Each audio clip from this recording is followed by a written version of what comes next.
The 10th plenary meeting of the General Assembly is called to order.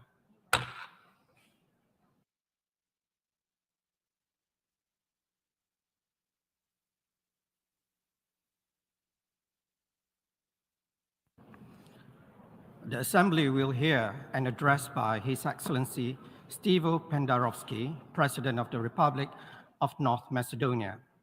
I request protocol to escort His Excellency. On behalf of the General Assembly, I have the honor to welcome His Excellency Stevo Pendarovsky, President of the Republic of North Macedonia, and invite him to address the Assembly.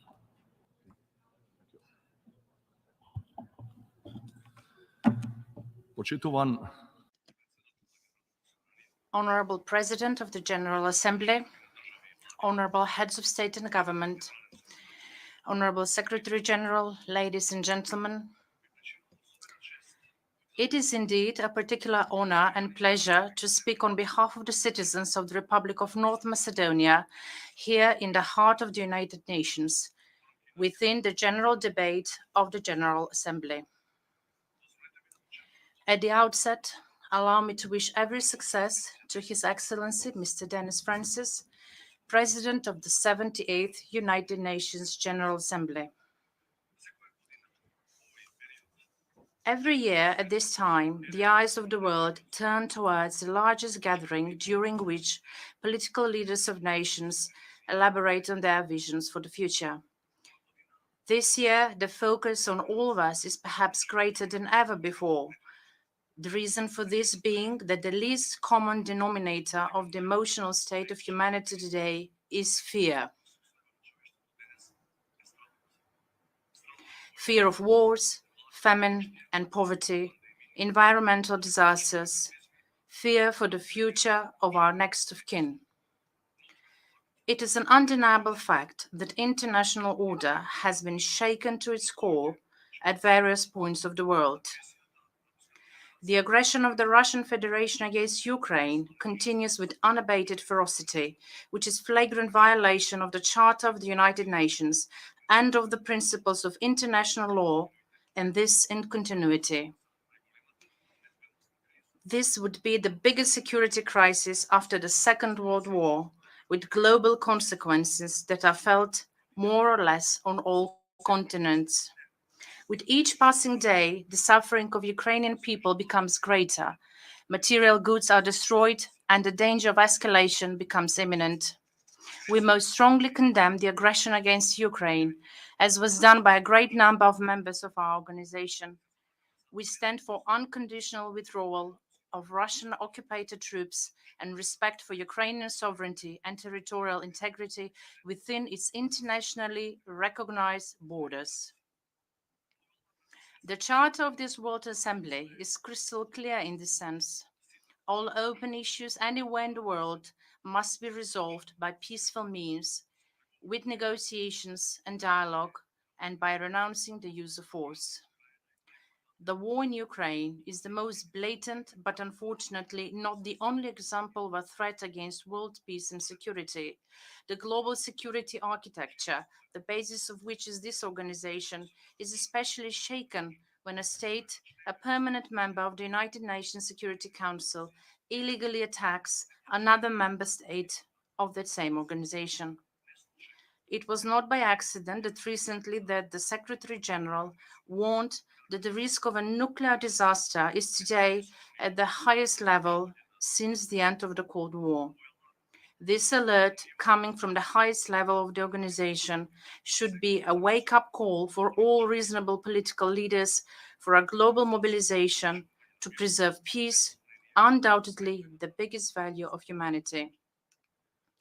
It is high time to silence the drums of war, to respect the Charter of the United Nations, led by independence, sovereignty, and territorial integrity of states as the fundamental principles and the main core reason of existence of the World Organization.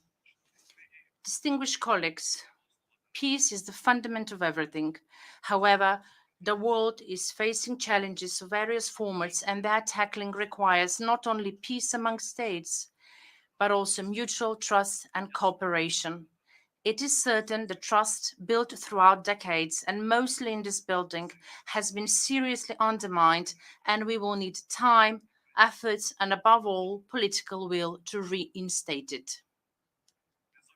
Independently of all differences existing among us, whether they be political, economic, or cultural, we must act together in the interest of peace, stability, and prosperity of current and future generations. The alternatives to dialogue among nations are frightening, and each postponing will again lead us to the same threat, with the difference that the price to be paid then will be much higher. Ladies and gentlemen, the war in Ukraine creates a state of general unpredictability and a constant loop of crisis, especially in food and energy supply. The shortage of food supplies endangers the poorest and threatens to provoke humanitarian disasters with unprecedented magnitude in many parts of the world. We give our full support to the efforts of the Secretary General to restore the agreement for export of Ukrainian grain via the Black Sea because we find it completely unacceptable to use food and energy as weapons for the realization of military or political objectives. In parallel with the efforts for peaceful resolution of conflicts, it is necessary to double the efforts for realization of the Millennium Development Goals 2030. The summit held a few days ago in the framework of this year's general debate is a step in the right direction, but it is crucial to turn words into actions. It is beyond understanding that in the third decade of the 21st century, millions of people are left without fulfillment of elementary human needs. What will our authority as political leaders be when we discuss democracy, human rights, and prosperity, while at the same time, millions of people do not have access to drinking water, food, or education? Ladies and gentlemen, global solidarity is not a novelty idea or a concept that needs special elaboration. I myself come from Skopje, the capital of North Macedonia, which exactly 60 years ago was struck by a devastating earthquake. Skopje rose from the ashes, among other things, thanks to global solidarity. We learned the hard way how precious a hand extended in times of trouble is. The devastating earthquake in Turkey in February of this year brought us back again to the very essence of humanism. Vulnerability when faced with natural disasters, but also the primordial need of man to help the weak and the suffering. None of us know what tomorrow will bring, but we do know that we will face all challenges far more efficiently if we use the mechanisms we have already built. Along these lines, it is necessary to address the issue of climate change far more resolutely. Those changes do not acknowledge or recognize borders. Therefore, an efficient response absolutely requires joint action. The region of Southwest Europe, where I come from, is facing phenomena unbeknownst so far, the so-called supercell storms verging on tornadoes, which are a direct consequence of climate change. Global warming, as the Secretary General said, is now becoming global boiling. There is no doubt whatsoever that the world finds itself before an existential challenge, and the only successful counter-response is possible only if we rally around a single global platform. The necessary instruments, such as the Climate Solidarity Pact, whereby developed economies provide financial and technical support to those in development, have already been set. An equitable transition towards a green economy is possible, but only through their adequate implementation. According to the Climate Action Acceleration Agenda, developed countries should not only achieve a level of zero net emissions by 2040, but also keep their promises to the countries in development by doubling the resources for adaptation and funding of the Green Climate Fund.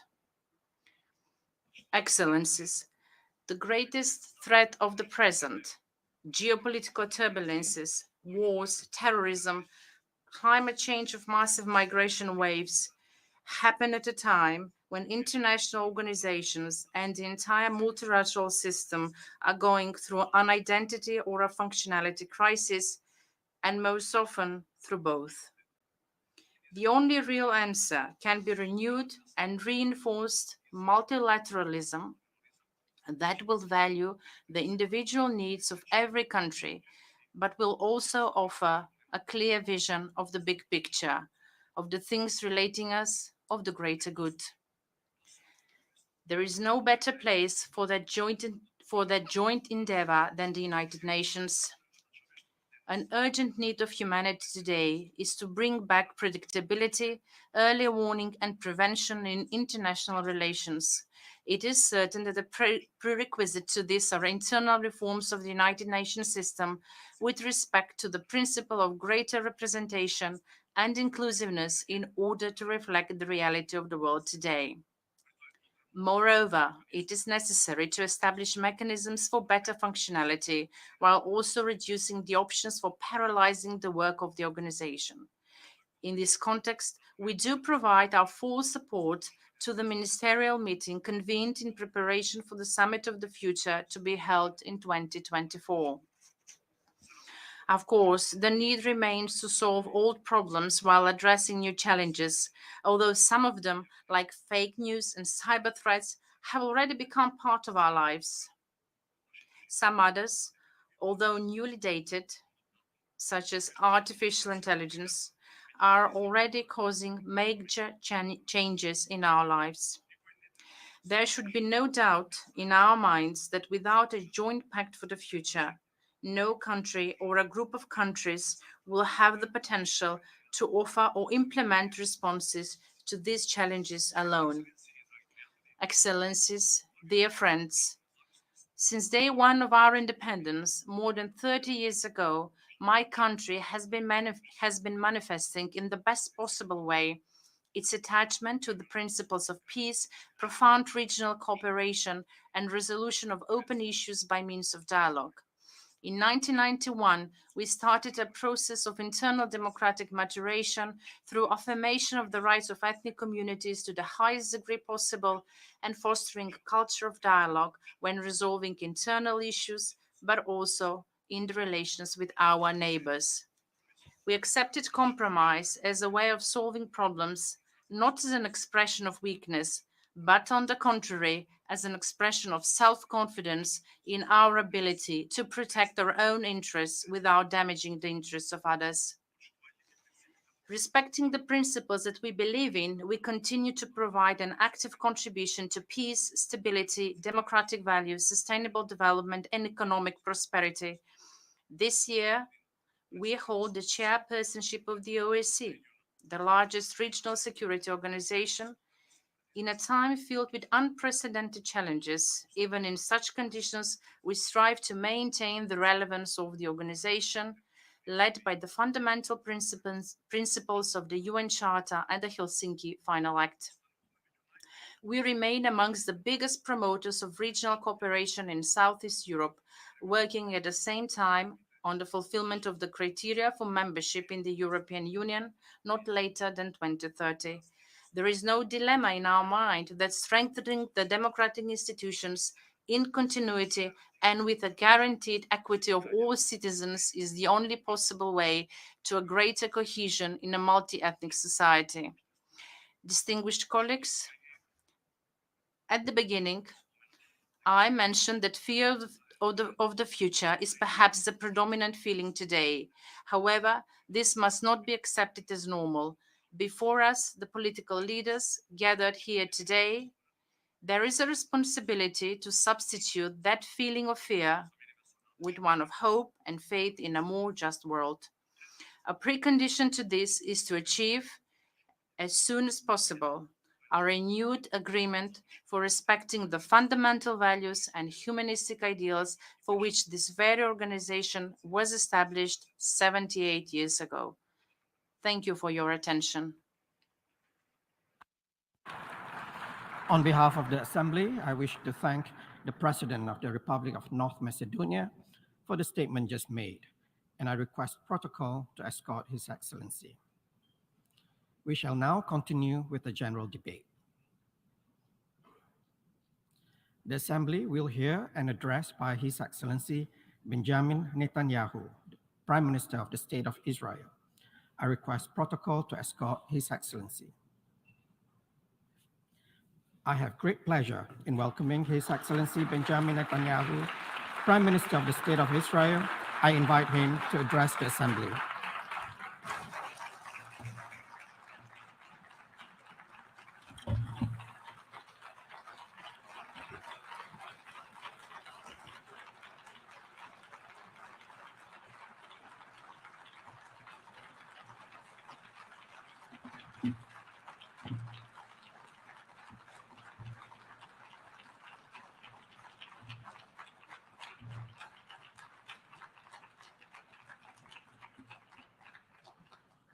Thank you, Mr. President.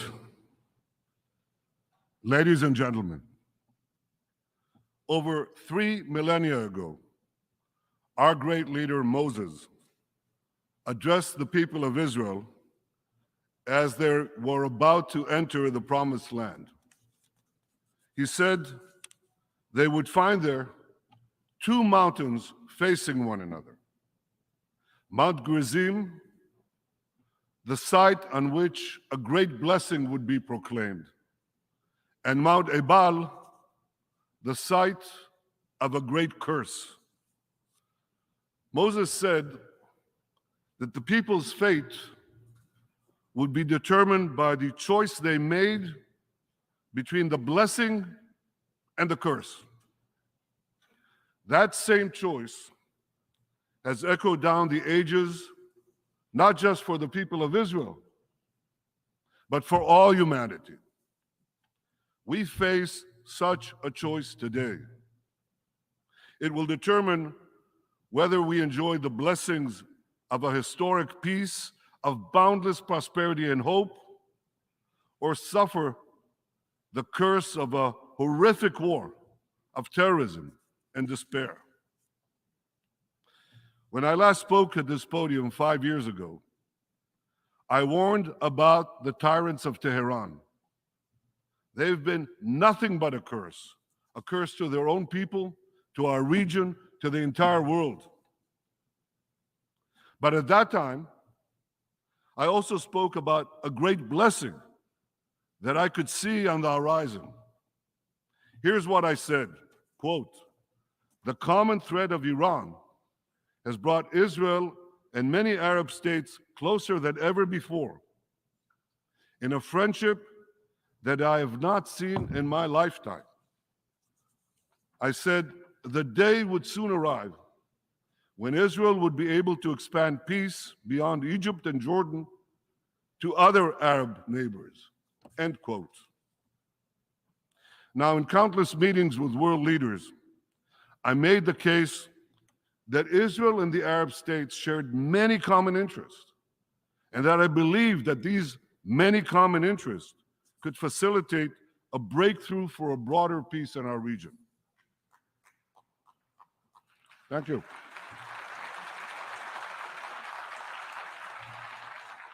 Well, you applaud now, but at the time, many dismissed my optimism as wishful thinking. Their pessimism was based on a quarter century of good intentions and failed peacemaking. And why was this? Why were these good intentions? Why did they always meet failure? Because they were based on one false idea, that unless we first concluded a peace agreement with the Palestinians, no other Arab state would normalize its relations with Israel. I've long sought to make peace with the Palestinians, but I also believe that we must not give the Palestinians a veto over new peace treaties with Arab states. The Palestinians could greatly benefit from a broader peace. They should be part of that process, but they should not have a veto over the process.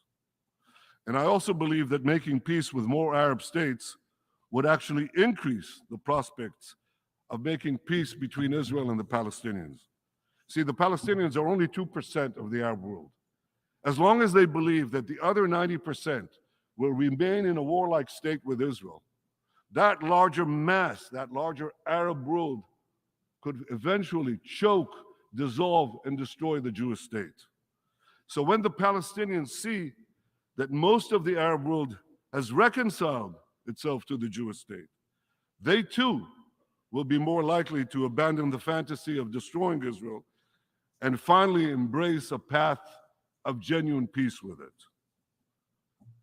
Now, for years, my approach to peace was rejected by the so-called experts. Well, they were wrong. Under their approach, we didn't forge a single peace treaty for a quarter century. Yet in 2020, under the approach that I advocated, we tried something different. And in no time, we achieved an amazing breakthrough. We achieved 4 peace treaties working with the United States.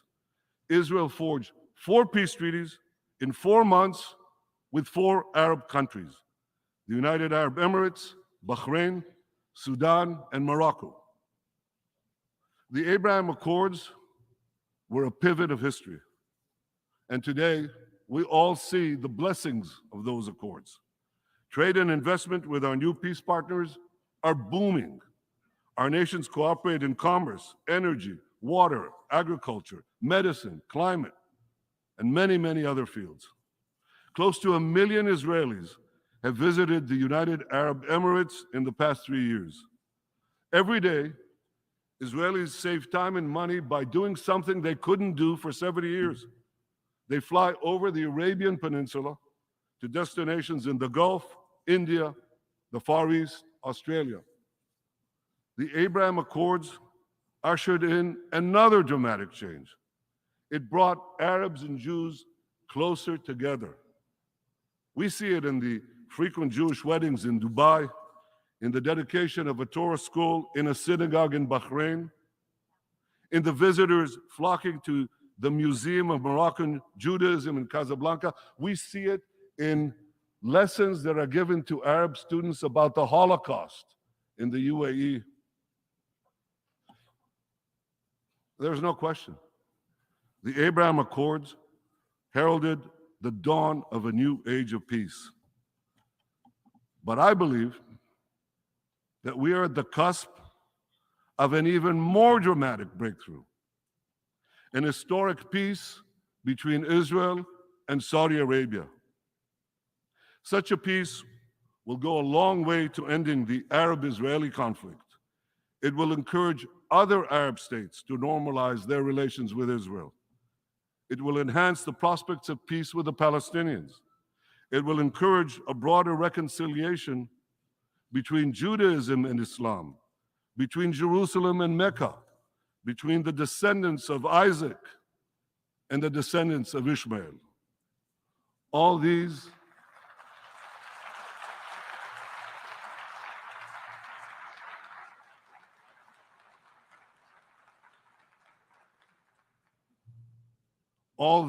are tremendous blessings. 2 weeks ago, we saw another blessing already in sight. In the G20 conference, President Biden, Prime Minister Modi, and European and Arab leaders announced plans for a visionary corridor that will stretch across the Arabian Peninsula and Israel. It will connect India to Europe with maritime links, rail links, energy pipelines, fiber optic cables. This corridor will bypass maritime checkpoints, or choke points rather, and dramatically lower the cost of goods, communication, and energy for over 2 billion people. What a historic change for my country. You see, the land of Israel is situated in the crossroads between Africa, Asia, and Europe. And for centuries, my country was repeatedly invaded by empires passing through it in their campaigns of plunder and conquest elsewhere. But today, as we tear down the walls of enmity, Israel can become a bridge of peace and prosperity between these continents. Peace between Israel and Saudi Arabia will truly create a new Middle East.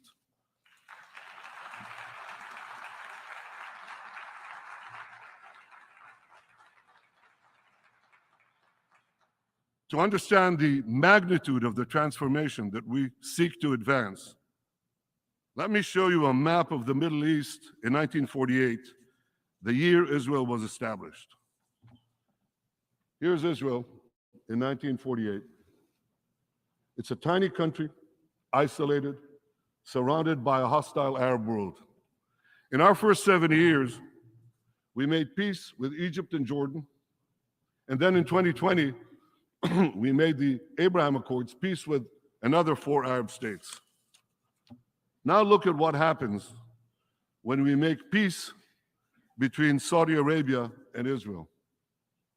The whole Middle East changes. We tear down the walls of enmity. We bring the possibility of prosperity and peace to this entire region, but we do something else. You know, a few years ago, I stood here with a red marker to show the curse, a great curse, the curse of a nuclear Iran. But today I bring this marker to show a great blessing, the blessing of a new Middle East between Israel, Saudi Arabia, and our other neighbors. We will not only bring down barriers between Israel and our neighbors, we'll build a new corridor of peace and prosperity that connects Asia through the UAE, Saudi Arabia, Jordan, Israel, to Europe. This is an extraordinary change, a monumental change, another pivot of history.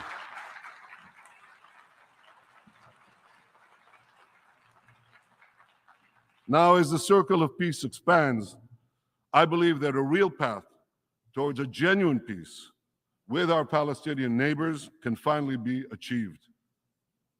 But there's a caveat. It has to be said here, forcefully. Peace can only be achieved if it is based on truth. It cannot be based on lies. It cannot be based on endless vilification of the Jewish people.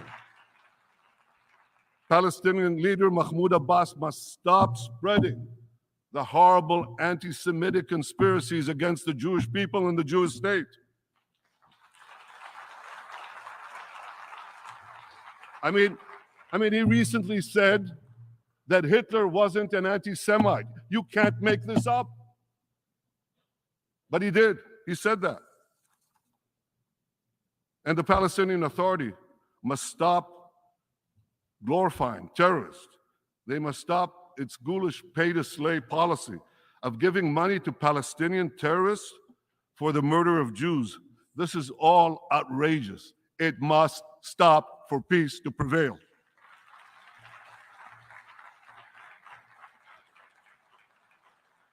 And anti-Semitism must be rejected wherever it appears, whether on the left or on the right, whether in the halls of universities or in the halls of the United Nations.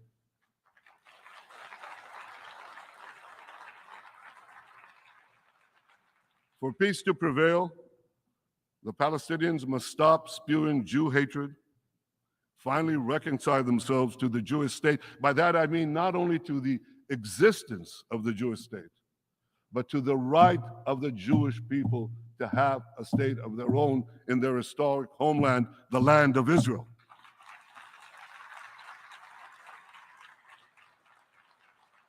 And let me tell you, the people of Israel yearn for such a peace. I yearn for such a peace. As a young soldier over half a century ago, my comrades and I in Israel's Special Forces faced mortal dangers on many fronts, on many battlefields, from the warm waters of the Suez Canal to the frozen slopes of Mount Hermon, from the banks of the Jordan River to the tarmac of Beirut Airport. These experiences and other experiences taught me the cost of war. A fellow soldier was killed next to me. Another died in my arms. I buried my older brother. those who have personally suffered the curse of war can best appreciate the blessings of peace. Now, there are many hurdles on the path to peace.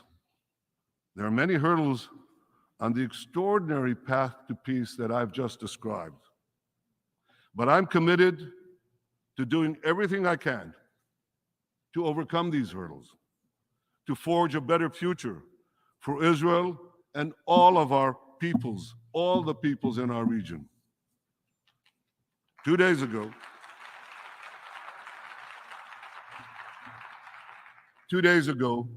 I discussed this vision of peace with President Biden. We share the same optimism for what can be achieved.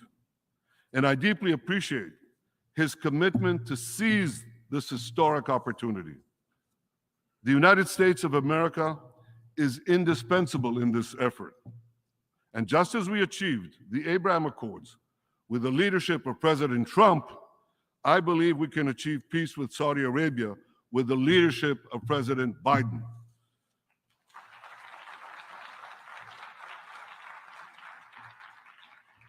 Working together with the leadership of Crown Prince Mohammed bin Salman, we can shape a future of great blessings for all our peoples.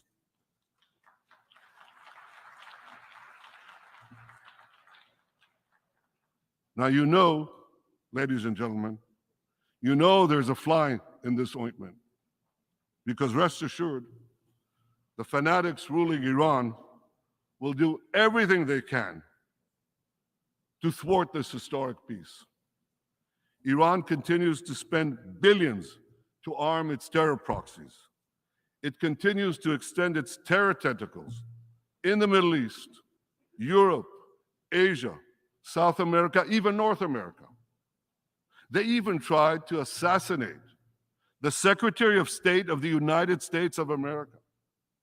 They even tried to assassinate the National Security Advisor of the United States of America. This tells you all you need to know about Iran's murderous intentions and Iran's murderous nature.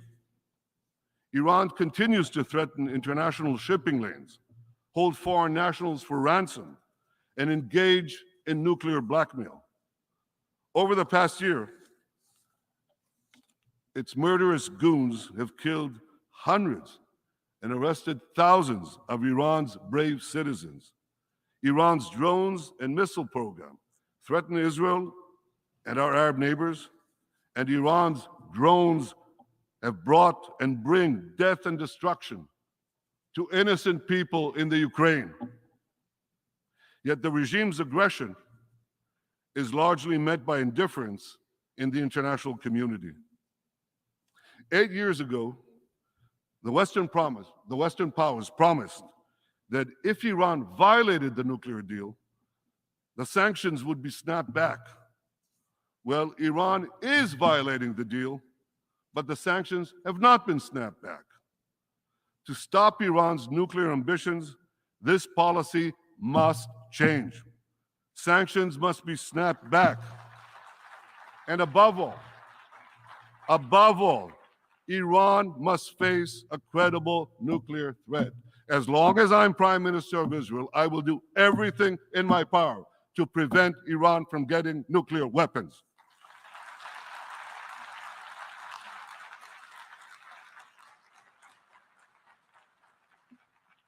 Equally, we should support the brave women and men of Iran who despise the regime, who yearn for freedom, who've gone out bravely on the sidewalks of Tehran and Iran's other cities and faced death. It is the people of Iran, not their oppressors, who are our real partners for a better future.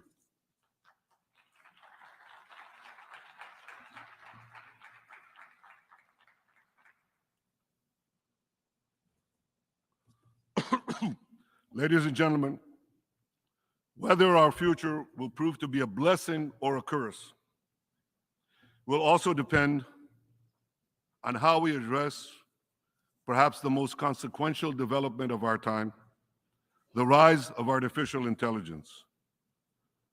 The AI revolution is progressing at lightning speed. It took centuries for humanity to adapt to the agricultural revolution. It took decades to adapt to the industrial revolution. We may have but a few years to adapt to the AI revolution. The perils are great, and they are before us. The disruption of democracy, the manipulation of minds, the decimation of jobs, the proliferation of crime, and the hacking of all the systems that facilitate modern life.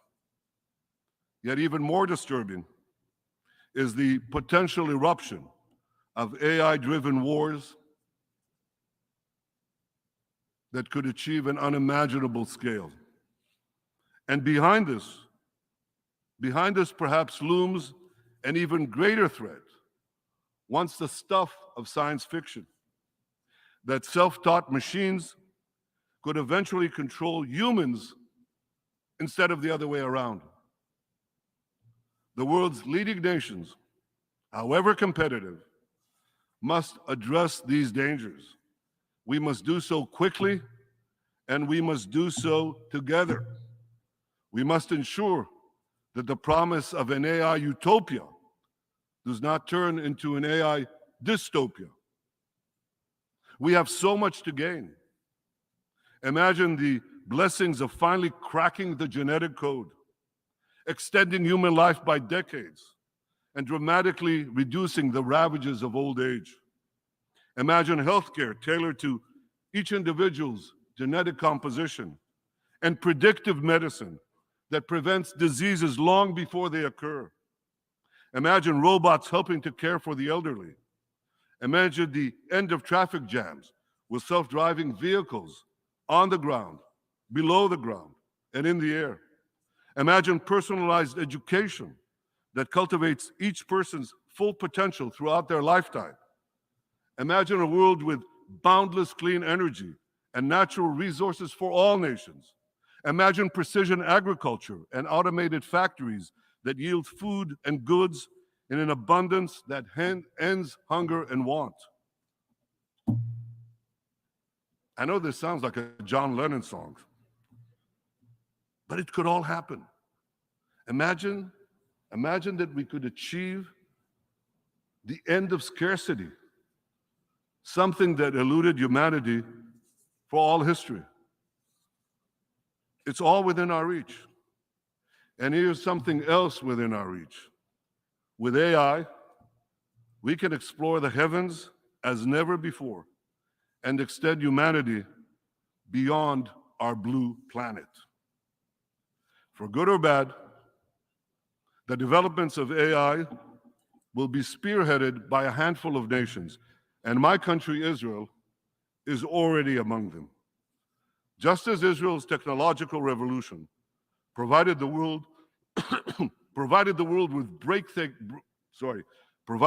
with breathtaking innovations, I'm confident that AI developed by Israel will once again help all humanity. I call upon world leaders to come together to shape the great changes before us, but to do so in a responsible and ethical way. Our goal must be to ensure that AI brings more freedom and not less, prevents wars instead of starting them, and ensures that people live longer, healthier, more productive, and peaceful lives. It's within our reach.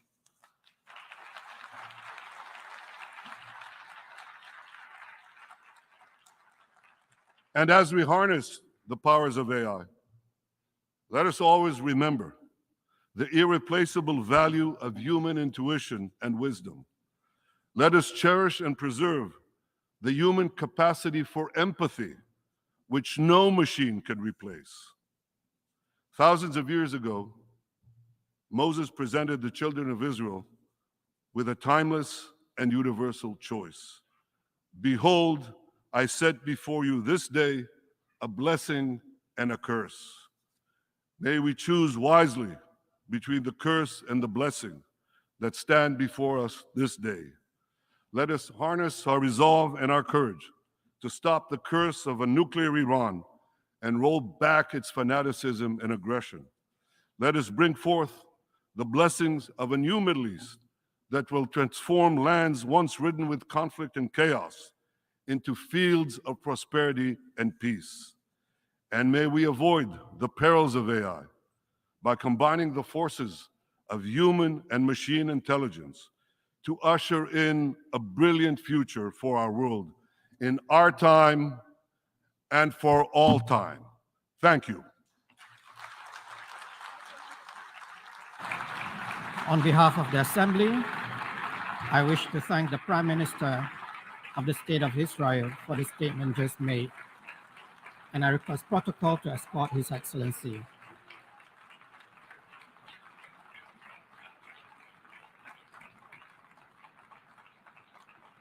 The Assembly will hear an address by His Excellency Pravin Kumar Jugnauth, Prime Minister, Minister for Defense, Home Affairs and External Communications, Minister for Rodriguez, Outer Islands and Territorial Integrity of the Republic of Mauritius.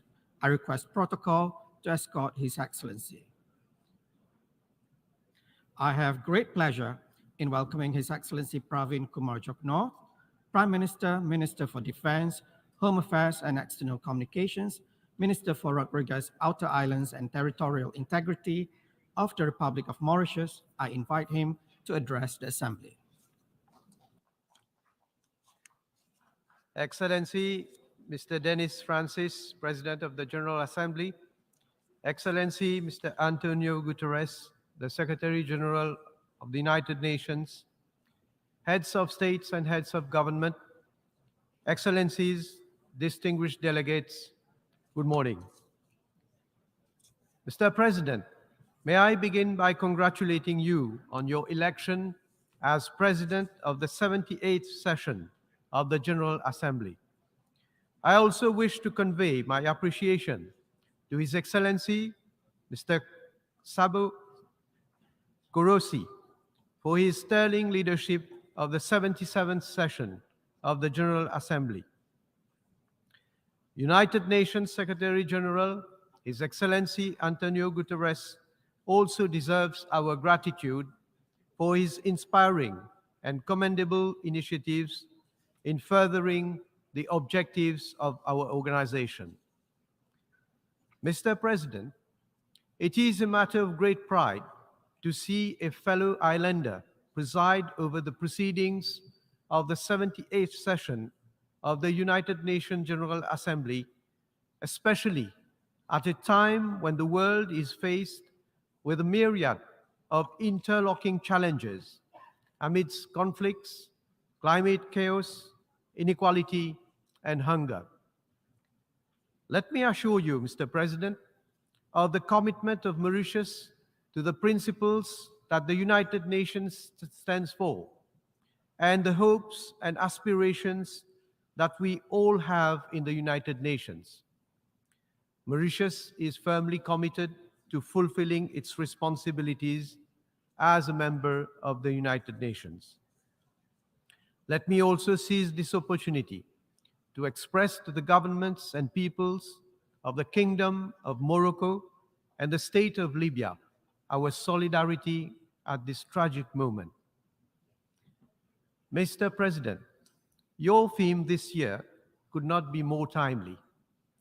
It is about how we can together restore confidence in our shared future, confidence between people and leaders, confidence in our institutions and amongst countries.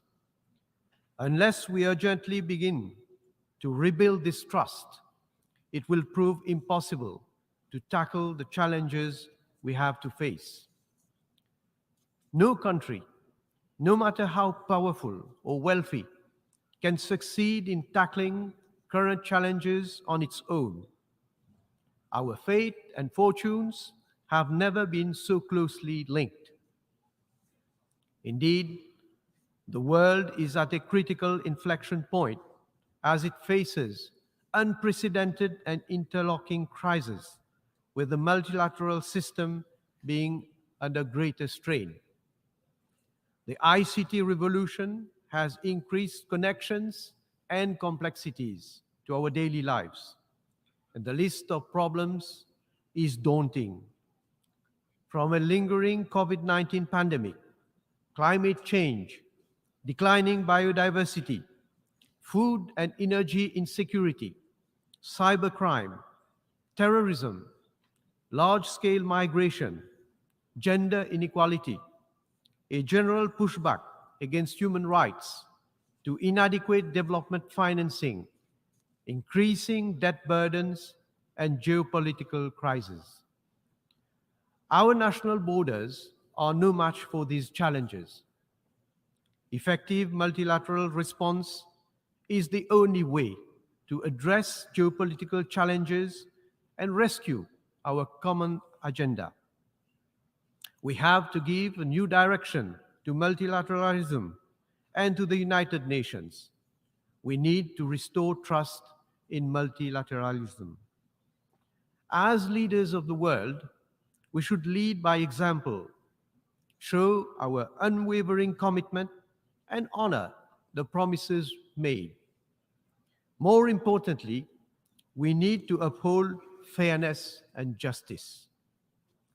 In this regard, Mr. President, finding consensus on crucial priorities like poverty eradication, renewable energy, education, and women empowerment is paramount.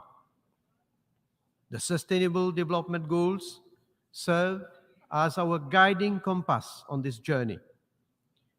And in a world marred by inequalities, our commitment to uplift the marginalized and empower the vulnerable must remain steadfast. We must ensure inclusivity where every individual feels safe and secure.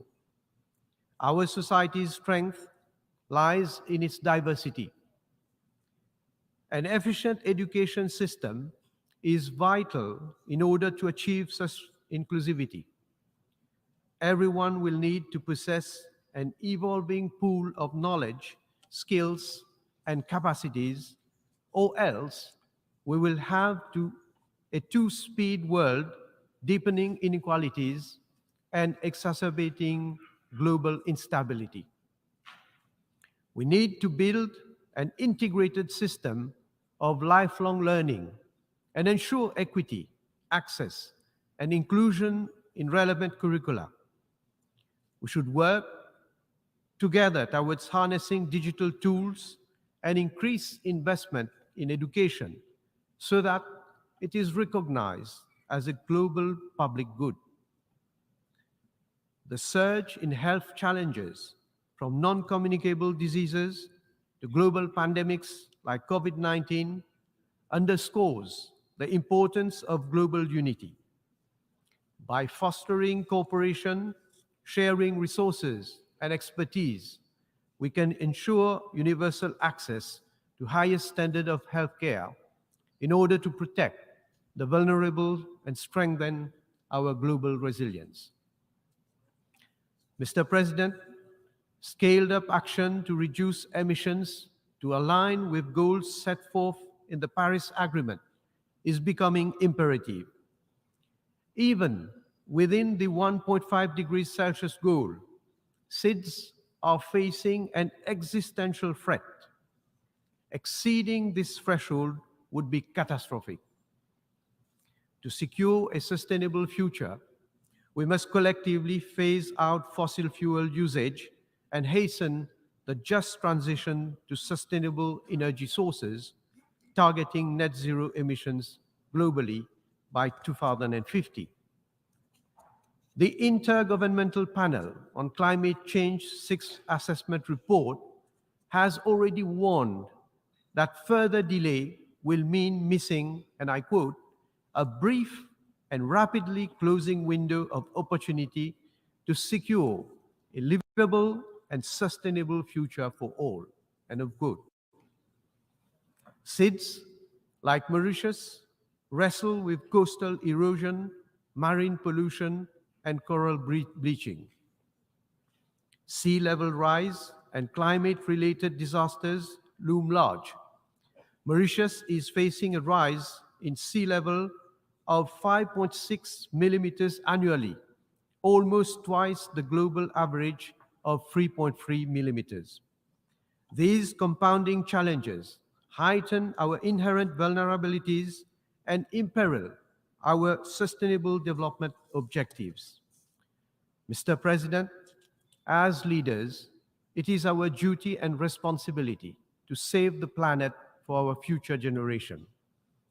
Mauritius is spending about 2% of its GDP on environment and climate change-related policies. Our Climate Change Act serves as the cornerstone of our commitment to fulfilling our obligations under the United Nations Framework Convention on Climate Change, the Kyoto Protocol, the Paris Agreement, and other related instruments on climate change. In order to build our resilience, Mauritius has implemented a series of adaptation measures such as coastal rehabilitation, mangrove propagation, and flood management programs. We have also formulated a nationally appropriate mitigation actions for low carbon strategy. Mauritius is also committed to implementing a series of adaptation and mitigation measures aimed at reducing its greenhouse gas emissions by 40% and achieving 60% of energy production from green sources by 2030. In order to ensure the successful implementation of our national determined contributions, a total of $6.5 billion is required. Despite the economic constraints, we have been able to commit $2.5 billion. Our challenge is to secure the remaining $4 billion. Indeed, all SIDS need adequate and predictable support, including climate finance from the international community. We call on international financial institutions and development partners to ensure that access to climate finance by SIDS is simplified and made easier. We look forward to the swift operationalization of the loss and damage facility agreed upon at COP27. This facility represents hope for those in urgent need and cannot remain a mere promise. Developed countries must urgently deliver on their promise made 14 years ago at the Copenhagen Conference to provide climate finance of $100 billion per year. As it is, this amount is no longer sufficient, so there is a need to make the scale of climate finance commensurate with the challenge through the new collective quantified goal on climate finance. Mr. President, we urge international financial institutions to recognize that GDP per capita is not the sole measure of a country's development. We call on the international financial institutions and development partners to use the multi-dimensional vulnerability index developed by the United Nations as a tool in further integrating SIDS vulnerability into their decision-making. SIDS are hopeful that the fourth SIDS conference in Antigua and Barbuda will deliver a more focused, measurable, and fully resourced program of action that is tailored to the circumstances of SIDS. Mr. President, we look to the Summit of the Future in 2024 to address issues of financial stability, promote financial inclusion and debt sustainability, and embrace sustainability. We call for an inclusive and equitable global governance and not a finance divide. Mauritius believes firmly that the SDG stimulus and the Bridgetown initiative can accelerate progress towards the SDGs and the Paris Agreement. Mr. President, the United Nations report, SIDS in Numbers 2017, projects that Mauritius will become a water-stressed country by 2025, barely 2 years from now. It is my government's top priority to ensure the continuous supply of clean and safe water to every citizen. We will continue to invest in water storage capacities to face the effects of climate change and achieve long-term water security. Mr. President, the ocean on which we are all dependent is a critical reservoir of marine biodiversity.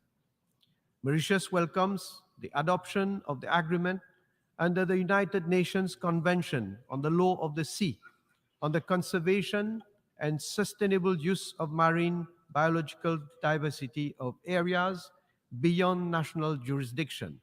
And I'm pleased to inform that Mauritius has signed this agreement. This historic, legally binding instrument is a victory for multilateralism and international law, and a game changer towards the conservation and sustainable use of marine resources. We encourage all countries to sign and ratify the agreement so that it can enter into force as soon as possible. In the same vein, Mauritius reiterates its invitation to states, NGOs, and other stakeholders to support the marine protected area, which Mauritius will be establishing around the Chagos Archipelago. We also look forward to the finalization of the international legally binding instrument on plastic pollution, including in the marine environment, and ensure its effective implementation. Mr. President, democracy, the rule of law, and respect for human rights are fundamental values which every country must respect and abide by. The instability in some parts of Africa is detrimental to progress. Upholding the rule of law is essential for restoring faith in governance, fostering stability, and enabling sustainable progress on the continent. Peaceful transition of power through democratic means is the only way to ensure peace, development, and prosperity. Mr. President, we proudly welcome the admission of the African Union as a member of the G20. We reaffirm our solidarity with the Palestinian people and reiterate our unwavering support for the two-state solution as we recognize its potential to bring lasting peace and stability into the region. We commend the recent step taken to seek an advisory opinion from the International Court of Justice and hope that the Palestinian people will be able to live in freedom in their own state.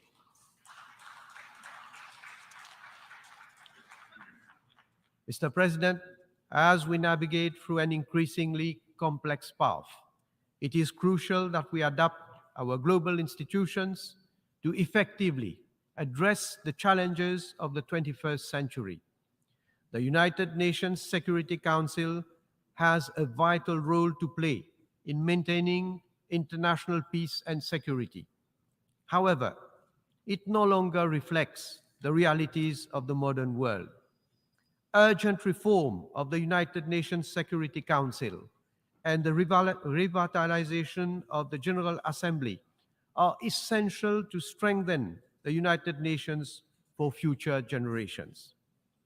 Mr. President, amidst the Ukraine-Russia conflict, the international community must relentlessly pursue peaceful dialogue. We commend African nations and other mediators for their vital role in this regard. Mr. President, it is now 4 years since the International Court of Justice gave its advisory opinion on the legal consequences on the separation of the Chagos Archipelago from Mauritius prior to its independence. The ICJ made it clear that the Chagos Archipelago is an integral part of the territory of Mauritius and invited the colonial power to withdraw its administration from the archipelago as rapidly as possible. Ever since, the government of Mauritius made a strong commitment to implement a program of resettlement in the Chagos Archipelago for Mauritian nationals, in particular those of Chagosian origin who have suffered historic injustice by being forcibly removed from their birthplace. We are hopeful that soon they will be able to resettle in the Chagos Archipelago. Indeed, Mauritius and the United Kingdom have started negotiations on the exercise of sovereignty over the Chagos Archipelago on the basis of international law. We hope that these talks will lead to the completion of the decolonization process of Mauritius and enable Mauritius to implement its resettlement program. We also appeal to France to resolve the dispute over Tromelin, which forms an integral part of the territory of Mauritius, in the spirit of friendship that characterizes the relations between the two countries. Mr. President, we are at a crossroads. We do not want to be judged by the next generation for having been complacent. Let us seize this opportunity to recommit, to forge ahead the future we want for us and for our future generations. I remain confident that we will discover the common purpose needed to restore trust in our shared future. I thank you. On behalf of the Assembly, I wish to thank the Prime Minister, Minister for Defense, Home Affairs and External Communications, Minister for Rodriguez, Outer Islands and Territorial Integrity of the Republic of Mauritius for the statement just made, and I request protocol to escort His Excellency. The Assembly will now hear an address by His Excellency Anwar Ibrahim, Prime Minister and the Minister of Finance of Malaysia. I request protocol to escort His Excellency. I have great pleasure in welcoming His Excellency Anwar Ibrahim, Prime Minister and Minister of Finance of Malaysia. I invite him to address the Assembly. Dipersilakan Yang Amat Berhormat. Assalamualaikum warahmatullahi wabarakatuh dan salam Malaysia Madani. Izinkan saya bagi pihak negara dan rakyat Malaysia mengemukakan pandangan ke arah keamanan dan kesejahteraan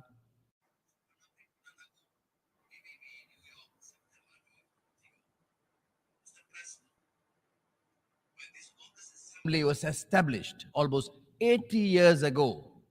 The world was still reeling from the horrors of a catastrophic bloodletting that our nations resolved should never be repeated. A decision profound in wisdom, magnanimous in intent, and bold in ambition was made so that the General Assembly would become the main deliberative, policy-making, and representative organ of the United Nations. A decision that manifested no less than the very strength and courage of our convictions. By giving equal voice to the sovereign nations of the world, the founders of the United Nations pursued a vision of a more democratic world predicated on the dictates of equity and justice. This was a vision that consigned to the past the predations of the strong of the weak, the strong over the weak, of the rich and powerful over the poor and the marginalized, and of the big powers over the rest. That vision, in my opinion, has been utterly shattered to pieces. Today, we find that the major powers and those that aspire to greater international status are increasingly casting the United Nations aside for smaller supposedly more efficacious platforms. As the powers that be continue to pay lip service to the imperative of multilateralism, we see the emergence of minilateralism instead, effectively becoming fragmented configurations of power. Mr. President, we are living in a deeply polarized world. We are seeing major power rivalry unfolding with consequences that would negatively impact nations, especially the smaller ones in the regions of conflict. The upshot is that we are confronted with a geopolitical and geostrategic dilemma. While the major powers continue to assure that a binary choice is not being imposed, the reality for many is that it is the only choice offered. Unchecked, this will ultimately lead once again to a world where the masses are unrepresented, where the few rule over the many, and the many resent the few. The lofty ideals and principles enshrined in the UN Charter call upon nations to resolve their disputes through peaceful means and refrain from the threat or use of force against the territorial integrity and sovereignty or political independence of any state. We condemned unequivocally the Russian invasion of Ukraine. This conflict in Ukraine, for example, underscores the imperative to make peace and settle differences amicably through negotiations. Nevertheless, time is not on our side. And owing to the protracted failure to deal with this Russian-Ukraine crisis, I urge for a concerted multilateral effort led by the United Nations to resolve this. We cannot choose our neighbors, but we can choose to live in peace with them. And peace cannot happen without the cessation of hostilities by all parties. It is imperative for all parties to return to dialogue and resolve their differences through the negotiation table. The extent of the Ukraine conflict has radiated throughout the world as food prices have skyrocketed, leading to shortages and hunger, further malnutrition and despair. As in other conflicts elsewhere, be it in the Middle East or Southeast Asia, forced migration take place, piling on the problems of refugees and statelessness. Mr. President, in the Middle East, the politics of dispossession continues with a vengeance, with more illegal settlements being built, stripping Palestinians of land that rightly belongs to them.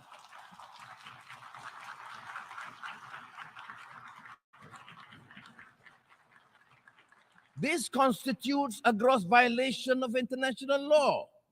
It also poses an insurmountable obstacle to a two-state solution, not to mention the continued killings. There is also flagrant hypocrisy in dealing with the issue of Palestine. The international community must speak up against the atrocities committed towards the Palestinians, even as they so vehemently speak out against human rights violations, injustice, and abusive regimes.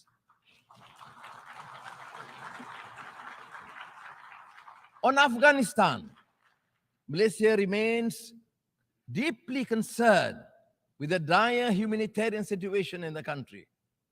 This is especially so given that the country is grappling with its third consecutive year of drought and devastating locust infestation that severely undermined wheat harvests. On our part, Malaysia is committed to continue its existing people-to-people relations with Afghanistan, including through the provision of humanitarian aid.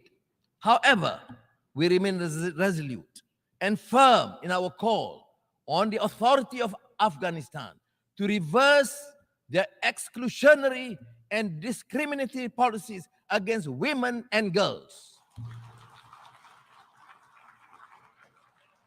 Denying their right to go to school is a violation of the teachings of Islam, not to mention the UN Charter and the multilateral framework of human rights. They are also profoundly detrimental to the future of Afghanistan. Mr. President, we are deeply horrified by the continued post-coup violence and instability in Myanmar. This is currently among Southeast Asia's and ASEAN's biggest strategic and humanitarian challenges in recent years. The barbarism and depravity inflicted upon the people of Myanmar is indefensible and goes against the values or principles shared by the peoples and the region, in the region and globally. The support of the international community, including the United Nations, is crucial to urge continuously and maintain the necessary pressure on the military authorities to reverse their course. Inasmuch as the principle of ASEAN centrality dictates the continued atrocities must end, Malaysia calls on Myanmar to immediately implement the ASEAN 5-point consensus towards achieving peace and stability in the country.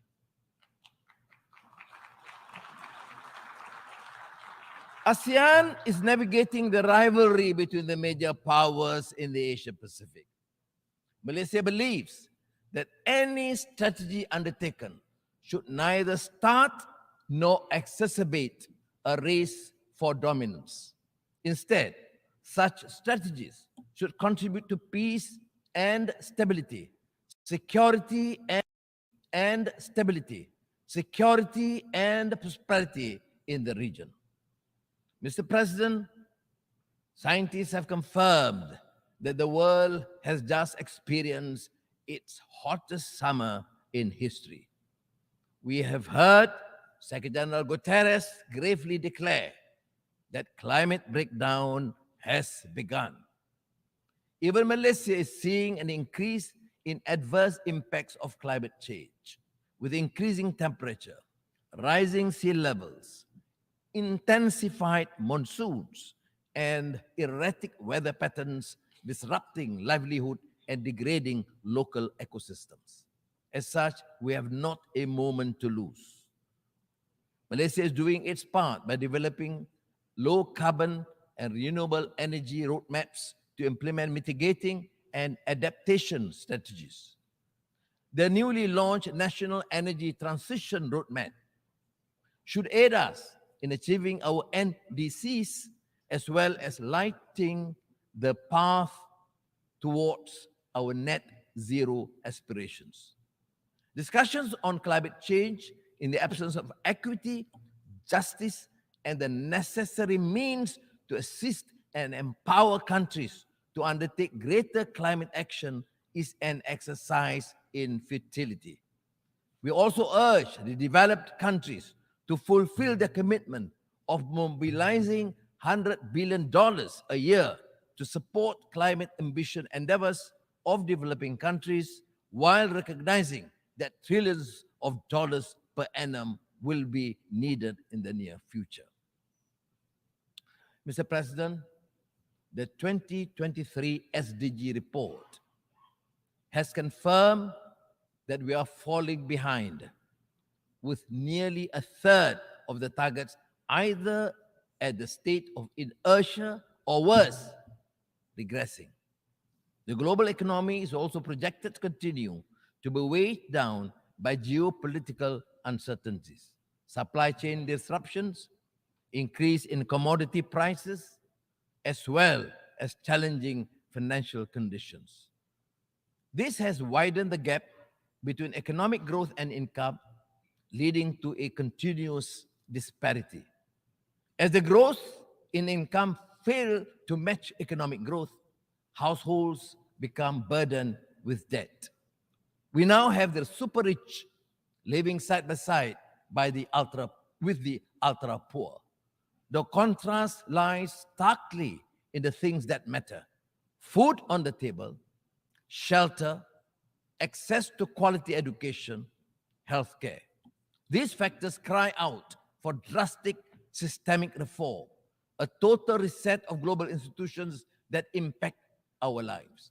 Or else we will continue to face widening inequality, setting apart nations and peoples.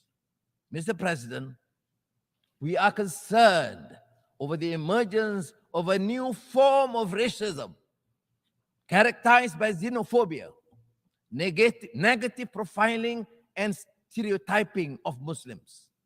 This is manifested in an alarming trend of hatred, intolerance, and acts of violence against Muslims and their sanctities. We are appalled by the legitimization of these acts under the feeble defense of human rights. Quran burnings are nothing but a clear Islamophobic act intended to incite hatred.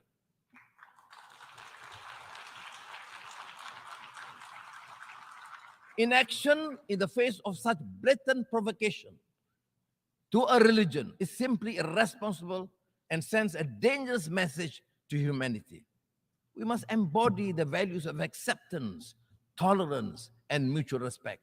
We must promote intercultural, intercivilization, and interreligious understanding and cooperation.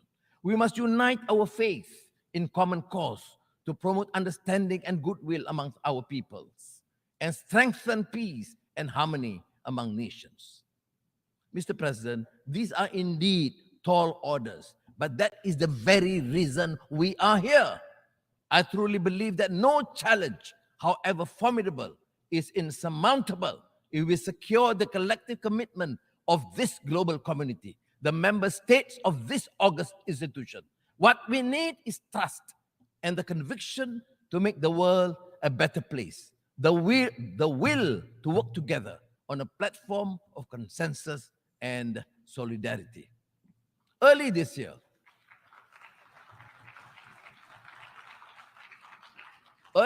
I introduced Malaysia Madani, a vision built on the pillars of core values that we believe are indispensable in any harmonious, thriving, and peaceful society. Compassion, ihsan and rahmah, respect, trust, and amana, innovation, prosperity, and sustainability. These basic principles and moral values also apply in the context of our relations with other countries. Whether it is G7 or G20 or G77 or APEC or the world's largest FTA, there is no denying that multilateral collaboration is the sine qua non for any effective and sustainable resolution to the crises that the world is beset with. In this regard, it bears stressing that Malaysia's commitment to the UN and the multilateral system is born out of the strong conviction that all countries, no matter how big or small, rich or poor, strong or weak, have a common responsibility towards creating a better world for tomorrow.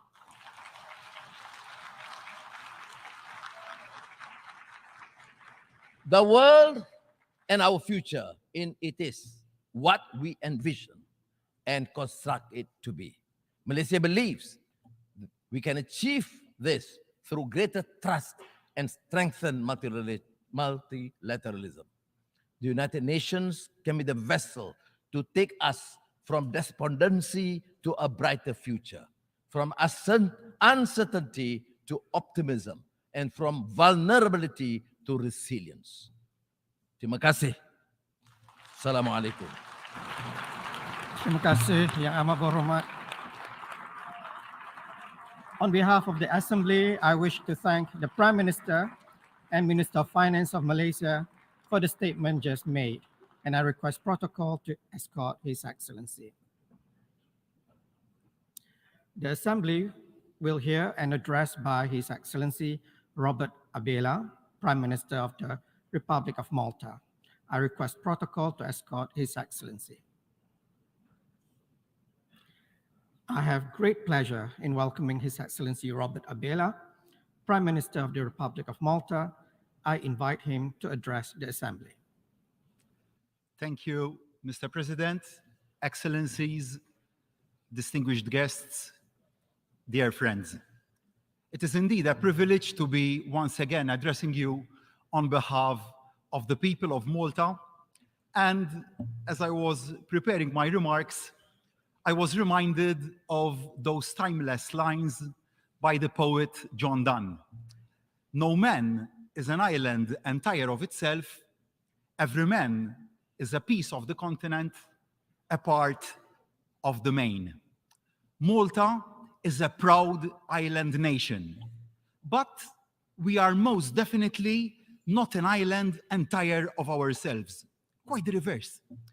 Throughout our history, we have looked outward to the world, conscious of our unique geographic position at the crossroads of Europe and Africa, consciously stepping up into a unique role, building bridges and building understanding between different traditions. Indeed, earlier this very month, we were very proud to be such a bridge, trusted by both sides to host private talks between the United States National Security Advisor and the Chinese Foreign Minister. Malta, providing a safe space for vital discussions between the world's two biggest powers. And it is to build bridges just like that, that almost 60 years ago, the Republic of Malta was admitted as a full member of the United Nations. It is a sign of confidence our fellow members have in Malta's commitment to working together for the common good, that they have elected our nation to serve on the Security Council for this year and next. It is why, embedded at the heart of our Constitution, is the active pursuit of peace, security, and social progress among all nations. Malta will always be open to the world. Malta will never turn its back on its neighbors. Malta will continue to work relentlessly with our partners in Europe and beyond to stand up for peace and the rule of law. Sadly, the need to stand up for those values has rarely been more urgent or more important than it is today. We witness Russia's violation of international law with its continued assault on Ukraine. Malta's response to the situation in Ukraine and other crises across the world is guided by the value of neutrality, which is enshrined in our Constitution. Malta's neutrality does mean that we will continue to be directly opposed to military aggression and unilateral action against members of the global community and the rule-based order. But Malta's neutrality does not mean that we are indifferent to what happens around us. We will never, and we can never be neutral when we see pain and suffering caused by an illegal invasion. And in the spirit of peace, we call on Russia to withdraw its forces from the sovereign territory of Ukraine. And we urge all nations gathered here to unite to deliver an end to the war. The tragedy of war is not just that those directly involved suffer, but that the consequences reverberate around the world. The already precarious situation of global food security has been made much worse by the invasion of Ukraine. An estimated extra 122 million people across the world pushed into hunger since 2019. Malta urges Russia to rejoin the Black Sea Grain Initiative and to stop standing in the way of vital food supplies leaving Ukraine to feed the world's most needy. Being neutral has never meant Malta ignoring the problems faced by our neighbors. We are acutely aware that many of the challenges which we face at home are best tackled together with our Mediterranean neighbors, which is why I am very proud that our capital, Valletta, will host the next summit of the EU's Med9 members in a week's time. The most pressing issue in the Mediterranean is definitely Libya. The whole peace, the full peace of our whole region depends on a lasting settlement there. Malta wishes to see a peaceful, stable, and prosperous Libya. And this through a Libyan-led political process. It is vital that the entire international community encourages this process and gives the Libyan people the support they need to overcome the instability for which they have already paid such a high price. The need to recover and also rebuild after the tragic devastation of Storm Daniel underlies the urgency and the importance of a lasting settlement that gives all Libyans the effective government they deserve. For Malta, being a good neighbor means offering practical help. Within hours of the disaster hitting, a team from our army and our civil protection department was on the way to Libya to play their part in the rescue effort. Maltese officers also remain on active service within the United Nations forces in Lebanon, proudly wearing blue berets as part of the interim force, underlining the importance which Malta attaches to peacekeeping as well as peace building across the Mediterranean. And as the nation at the crossroads of Europe and Africa, our extended neighborhood stretches beyond the Mediterranean coast. Our objective is to be a true bridge between the continents.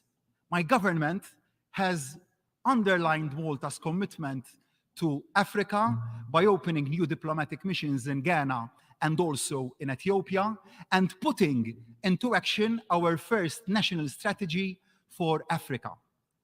But strengthening connections doesn't just mean strengthening diplomatic ties. We have already concluded agreements with countries like Ethiopia to facilitate connectivity for businesses and people between the continents.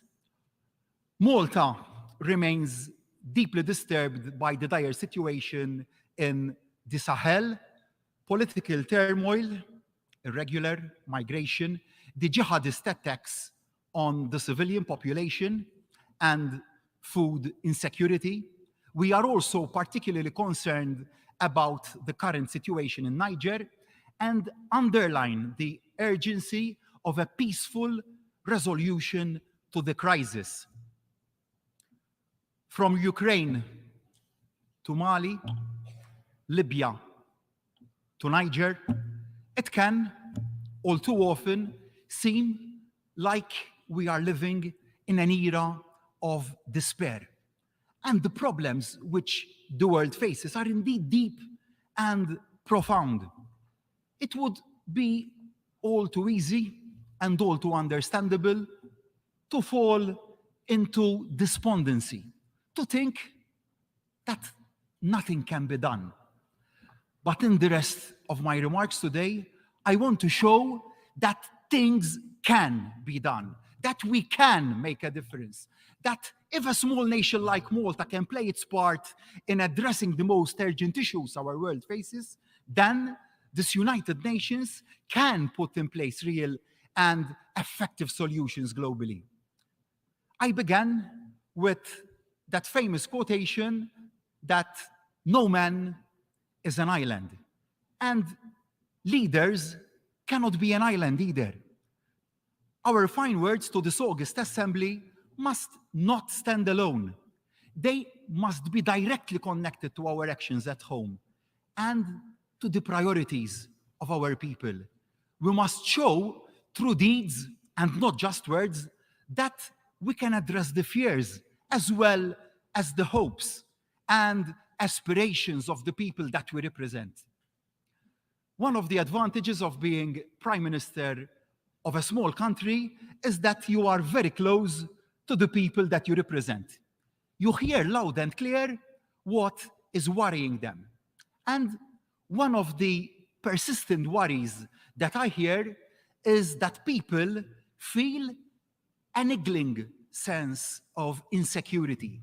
Post-pandemic, they feel that the world is a less stable and increasingly scary place. And with such big global forces at play, too often citizens can feel like they don't have their hands on the levers which control their future. I understand where those concerns are coming from. Addressing them is why I am into politics.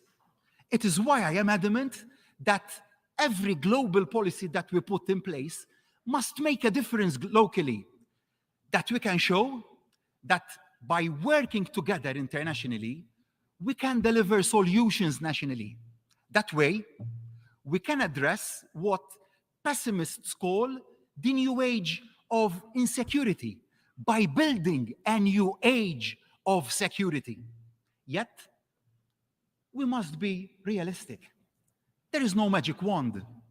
I am also realistic about what any individual nation can do.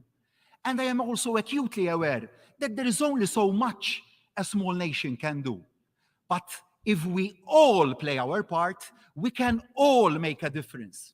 In short, we are stronger together. No one can feel secure about their family's future unless they feel secure about the future of the planet on which we all live and the natural world on which we all depend. The biggest threat to our planet is clearly climate change. And climate change isn't some sort of abstract problem. This is a very real emergency, the consequences of which are being felt in every part across the world. Current pledges and the current targets are not sufficient to keep the 1.5 degrees objective of the Paris Agreement within reach. Malta wholeheartedly commends the Secretary General's initiative to help states accelerate efforts at the global level. We must all play our part, and we must all work together. The time for excuses is long over. Malta is a proud maritime nation. The sea plays a profound part in Malta's national life and has a special place in the hearts of the Maltese people. Rising sea levels are a severe threat to the security, the livelihood, and indeed, the very existence of island countries like ours. Securing the future of our seas and oceans is an urgent imperative of the government of Malta, which is why we have made climate and oceans the #1 priority during our term on the United Nations Security Council. And to give the debate new momentum, we made a high-level meeting on the implications of rising sea levels for peace and security, the signature event of our presidency of the Security Council last February. And we enthusiastically extend our support for the newly created coalition on addressing sea level rise and existential threats. It is not just the direct consequences of rising sea levels that we need to be concerned about. As land is degraded, freshwater shortages, displacement of people, and food insecurity all risk undermining global security, generating new conflicts and exacerbating existing ones. Rising sea levels also threaten the very territorial integrity of states as a result of coastal inundation, with a consequent danger of disputes and conflict. So, I wish to reiterate in the strongest of terms, as I already did at COP27, that no coastal state should lose any of its existing rights over its maritime zones due to rising sea levels. As a United Nations, we must preserve the sovereignty of coastal states, no matter what the ravages of the sea. As island nations, we turn to the world, but we don't turn our backs on each other. Solidarity between small island countries is a key value for Malta, and the value that we turn into practical support. Like the majority of nations in the EU, in the UN, Malta was late to develop. And we have experienced many of the same challenges which are currently being faced by developing countries. That's why we have made raising awareness of the unique vulnerabilities of small island developing states a top priority. And why? Supporting sustainable development for small island developing states is a cornerstone of our foreign policy. To do this, we are committed to our Island for Islands initiative, delivering concrete, practical support for those small island nations, the nations which are most exposed to the impacts of climate change. We share best practice and help build capacity, and we were indeed delighted that Malta's scholarship program for students from small island developing states has been recognized with a UN Partnerships Award. Protecting our planet is indeed a mammoth task, but by taking visible, measurable action, we can and we must show our citizens that they have reason to believe in the security of the Earth's future. There are those who state that securing the planet can only be achieved at the expense of economic growth. I firmly reject that thinking. In fact, I believe that the opposite is true. Environmental security can only be achieved if citizens feel economic security. Only if you feel secure about your family's economic well-being can you turn your attention to the well-being of the earth. And only by delivering sustainable economic growth can we deliver sustainable environmental protection. From the perspective of an outward-facing trading nation like Malta, there is one overwhelming, clear, and present danger to economic security: the prospect of a new era of protectionism. If protectionism grows unchecked, it could do untold damage to an export-orientated island economy like ours. The Maltese people have benefited hugely from the opening up of the world economy. As vested interests have given way to innovation, they have seized the new opportunities. And like many young economies, Malta has harnessed digital technology and the breaking down of trade and tariff barriers to expand into sectors that were previously off limits to small nations like ours. What the world economy and the world's citizens need is not a new era of protectionism. Instead, we need a new age of social protection, not putting up barriers to trade, but putting in place standards and rights for our workers. I understand and also appreciate how some people feel left behind by the sheer pace of economic change this century. The pandemic showed the need to think through the geopolitical risks of supply chains. But the answer isn't to turn back the clock. The answer is to get the future right. One of the themes of this year's General Assembly is rebuilding trust to achieve sustainability for all.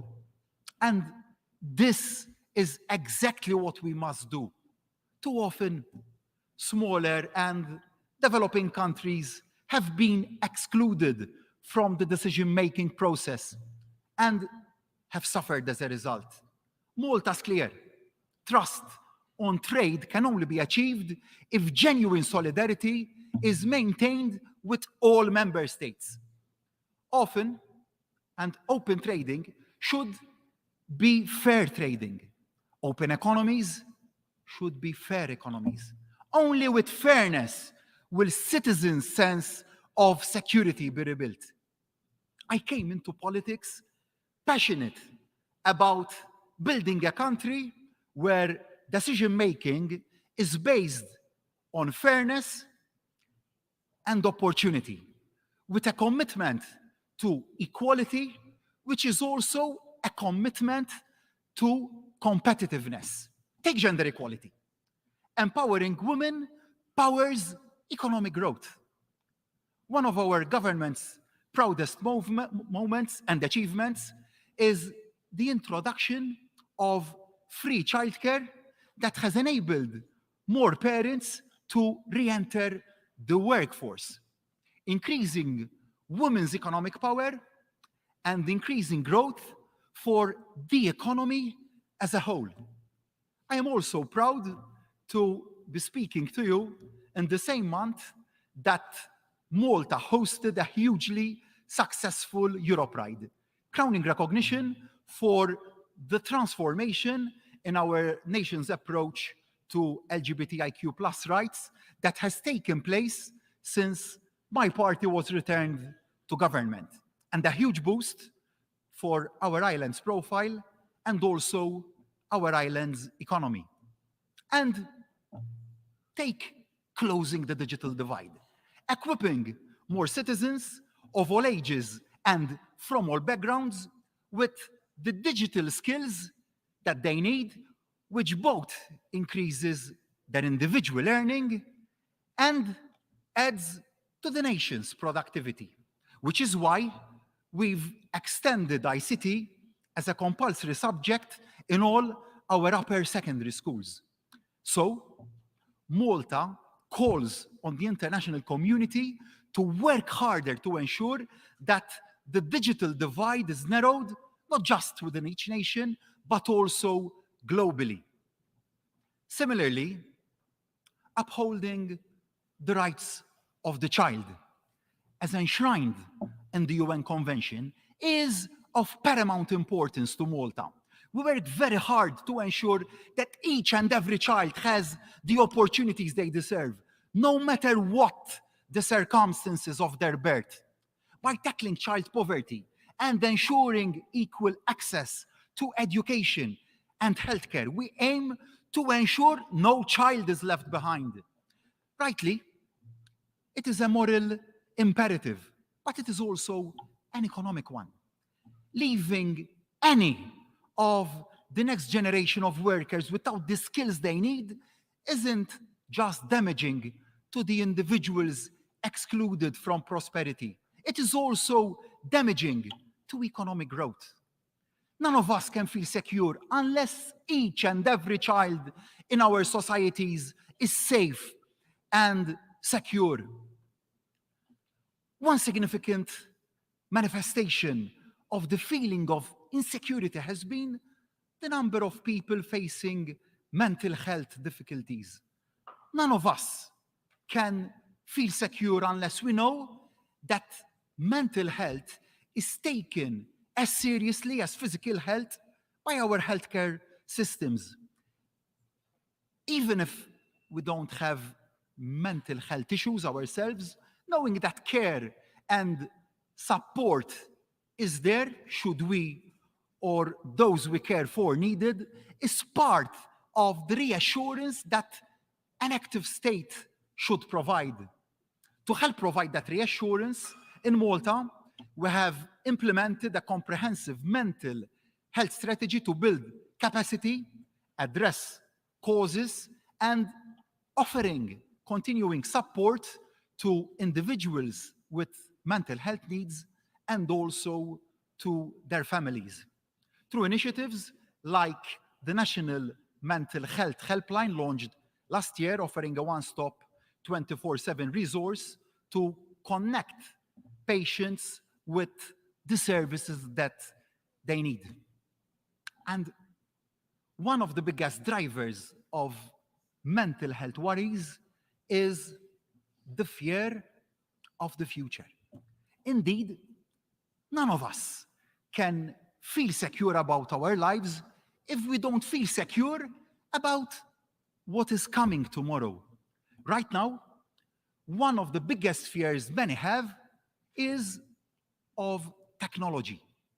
We have lived through 2 decades of unprecedented change, from the basic mobile phone and text messaging to smartphones and face recognition. It can often seem like society has lost control, that the technology itself is in charge. And now, with the advent of generative artificial intelligence, the risk is that that seems truer than ever. How we feel about our future is unfortunately not helped by lurid media headlines about the machines taking over, spreading fear about AI taking jobs and rendering human effort obsolete. Let's be clear. AI will have a huge impact on all aspects of society. But let us also be clear that if we as leaders take the right decisions, that impact can be a positive one on our societies. Again, as with trade, the answer isn't to try and turn the clock back, to close our eyes to the inevitable and hope that it will go away. Indeed, the answer is to get the future right, to take the decisions now so that we can harness the power of AI for the public and the common good, not fear it as a coming catastrophe. In Malta, we are already doing just that. We are already seeing and experiencing how AI can enhance public service, improving lives for all our citizens. We have currently six pilot projects covering areas from healthcare to traffic management, taking ownership through leadership and not trying to ignore the future. Though, yes, naturally, there is a limit to what any one country, especially a small one, can do. To make AI a global good, we need global action. Malta stands resolutely behind efforts to increase and enhance international cooperation on AI. Technology is changing too fast. Its potential so vast that failing to work together isn't really an option anymore. Of course, it is not just in the tech field that we need to work together. Working together is not only a key value for Malta, it is at the very center of the political tradition I proudly represent. Put simply, that standing together, we can achieve so much more than working alone. That yes, none of us, nations, leaders, societies, stand as islands isolated from each other. We are all connected in even more ways. We live in a new age, in an age where you can send a video to the other side of the world faster than you can walk to the other side of the room that you're sitting in. In an age when the decisions about how to generate energy in one country can impact the very survival of another country oceans away. In an age where the aggression of one country against another can lead to hunger across a different continent. In such an age, the importance of working together will only become stronger. The word for it, multilateralism, may not trip off the tongue, but it is more important than ever. To make multilateralism work in this age of insecurity, we need to ensure that a much wider group of voices are heard in this United Nations and around the globe, the voices of all countries, large and small, rich and poor, developed and developing, the voices of all sections of civil society, women, not just men, young as well as old, gay and not just straight, all backgrounds, all ethnicities. I refuse to believe, Malta refuses to believe that a new age of insecurity is inevitable. I know, Malta knows that we must build a new age of security, not by trying to turn the clock back, but by getting the future right. If we work together, if we listen to and learn from each other, if we understand and appreciate the desire of our citizens to take back control of their lives, we can and we will get the future right. Thank you. On behalf of the Assembly, I wish to thank the Prime Minister of the Republic of Malta for the statement just made, and I request protocol to escort His Excellency. The Assembly will hear an address by His Excellency Mark Rutte, Prime Minister and Minister for General Affairs of the Kingdom of the Netherlands. I request protocol to escort His Excellency. I have great pleasure in welcoming His Excellency Mark Rutte, Prime Minister and Minister for General Affairs of the Kingdom of the Netherlands. I invite him to address the Assembly. Mr. President, Your Excellencies, ladies and gentlemen. In 1864, Abraham Lincoln wrote a letter to Edwin Stanton, his Secretary of War. He observed that you cannot escape the responsibility of tomorrow by evading it today. It was a different time with different problems and different ways of solving them. A lot has changed since then, and yet Lincoln's words remain as relevant as ever. They show that responsibility has always been a watchword, because our very future depends on whether we choose or refuse to take responsibility. Today, there's no time to be lost.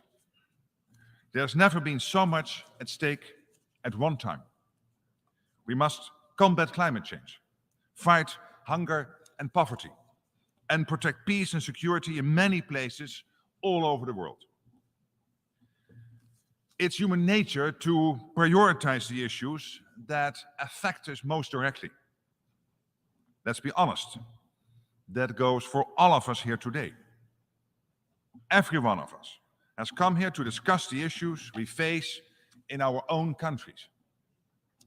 But if you look beyond our borders, we see that none of those issues stand alone.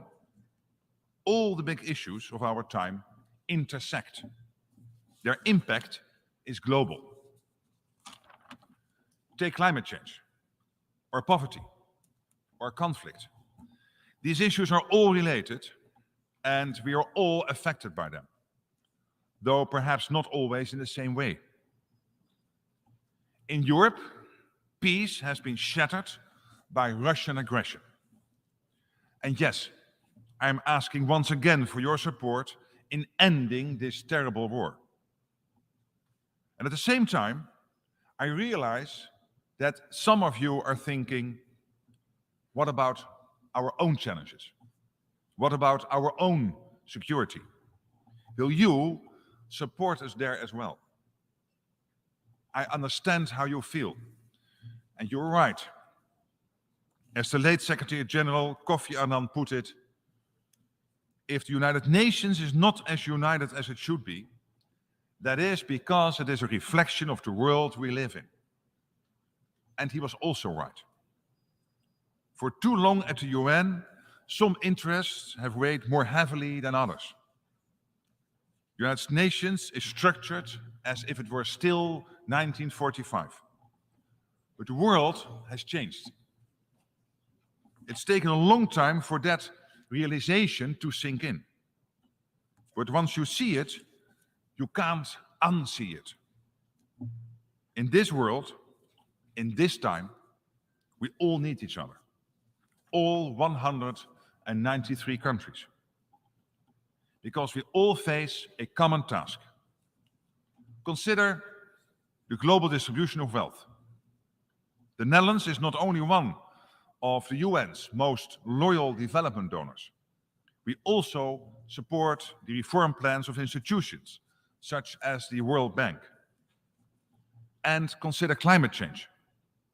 We need to reduce our footprint, a footprint that leaves its mark on countries far beyond our borders.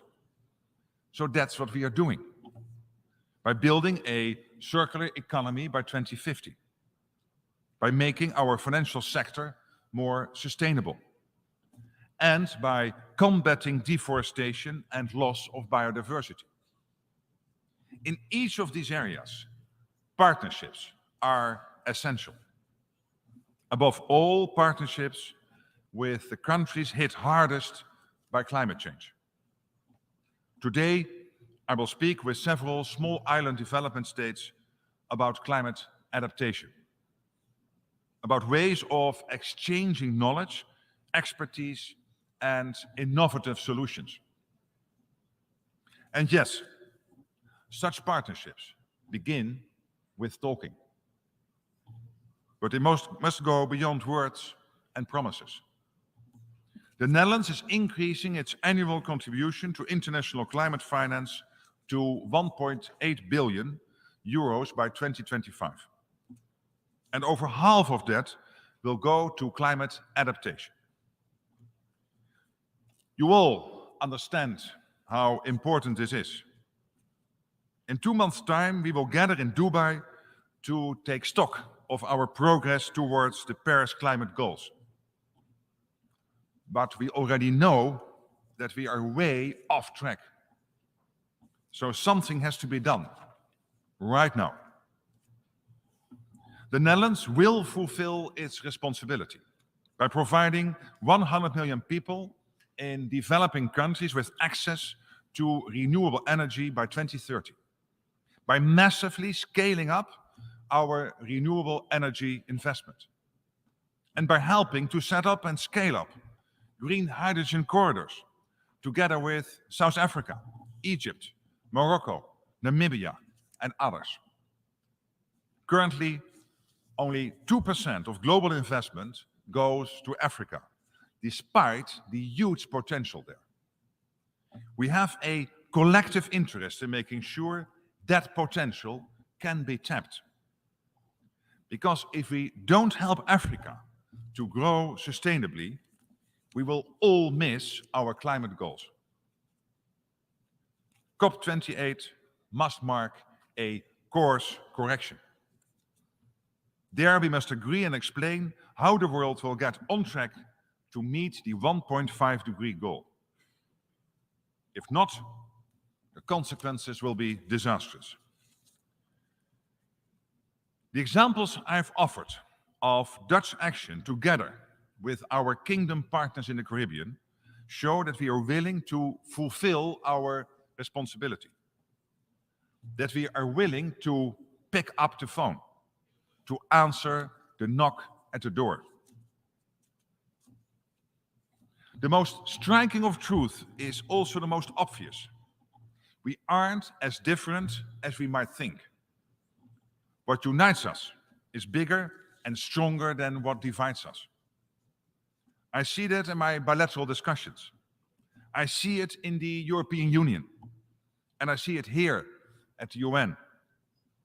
However different our backgrounds are, however different our countries, we share the same universal values: peace, freedom, justice.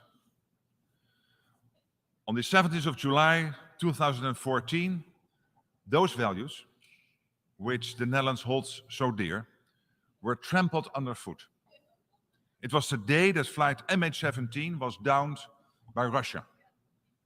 The day the Dutch people and people everywhere were reminded in such a painful manner that peace, freedom, and justice are not givens, but require our constant efforts.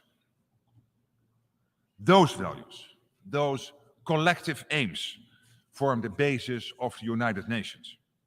They are the reason we are here today. With that in mind, let me talk about Ukraine.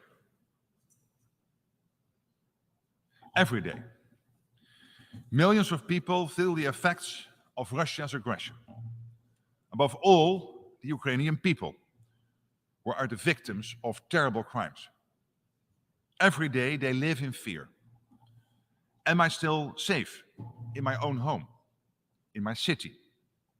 Will I ever see my family alive again?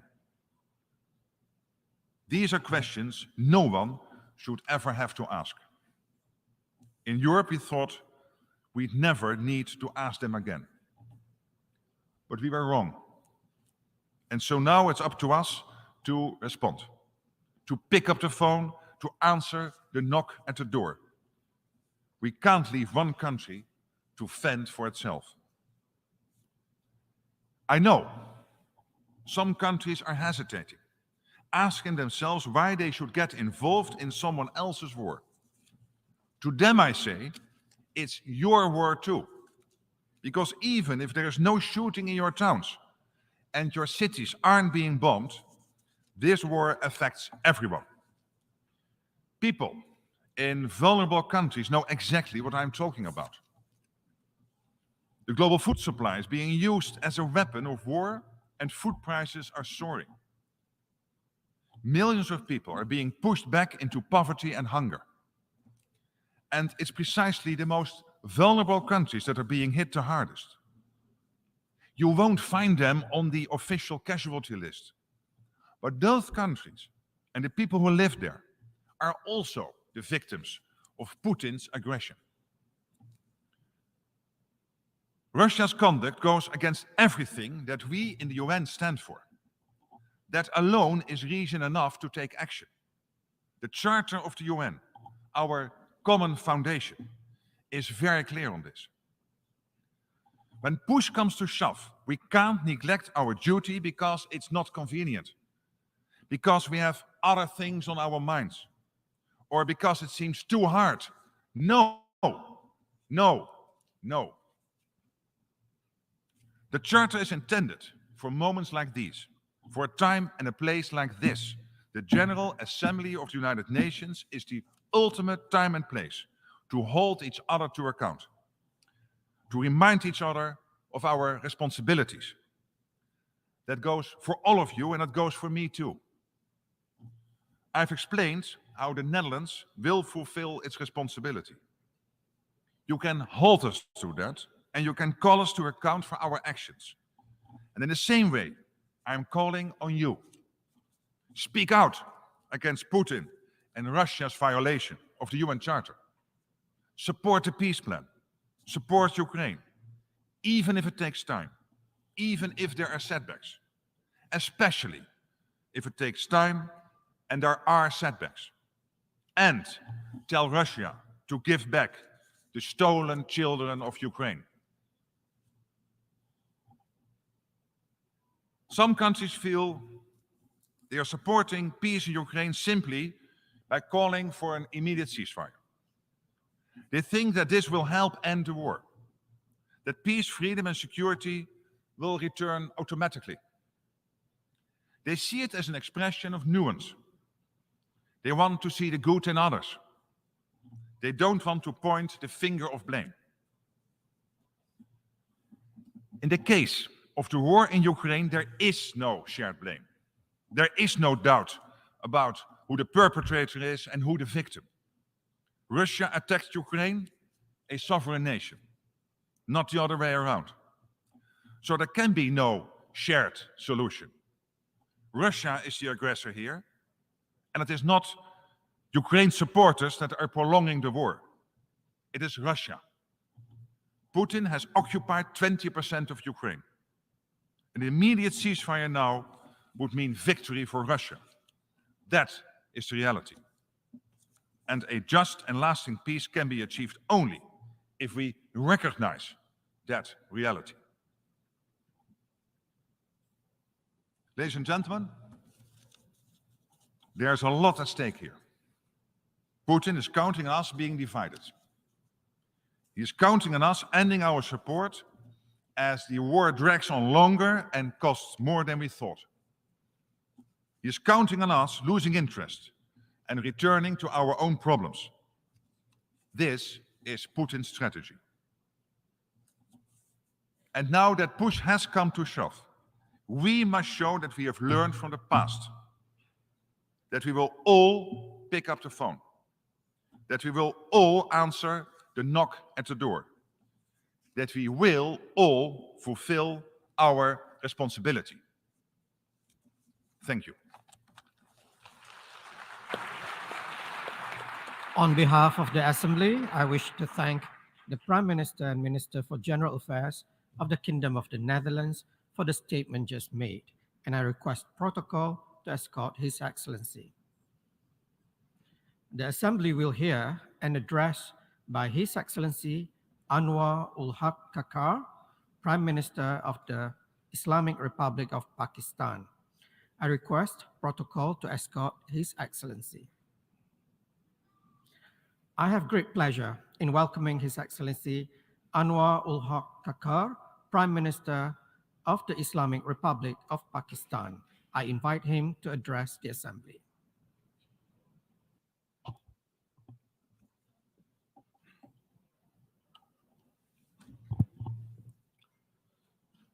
Bismillahir Rahmanir Rahim.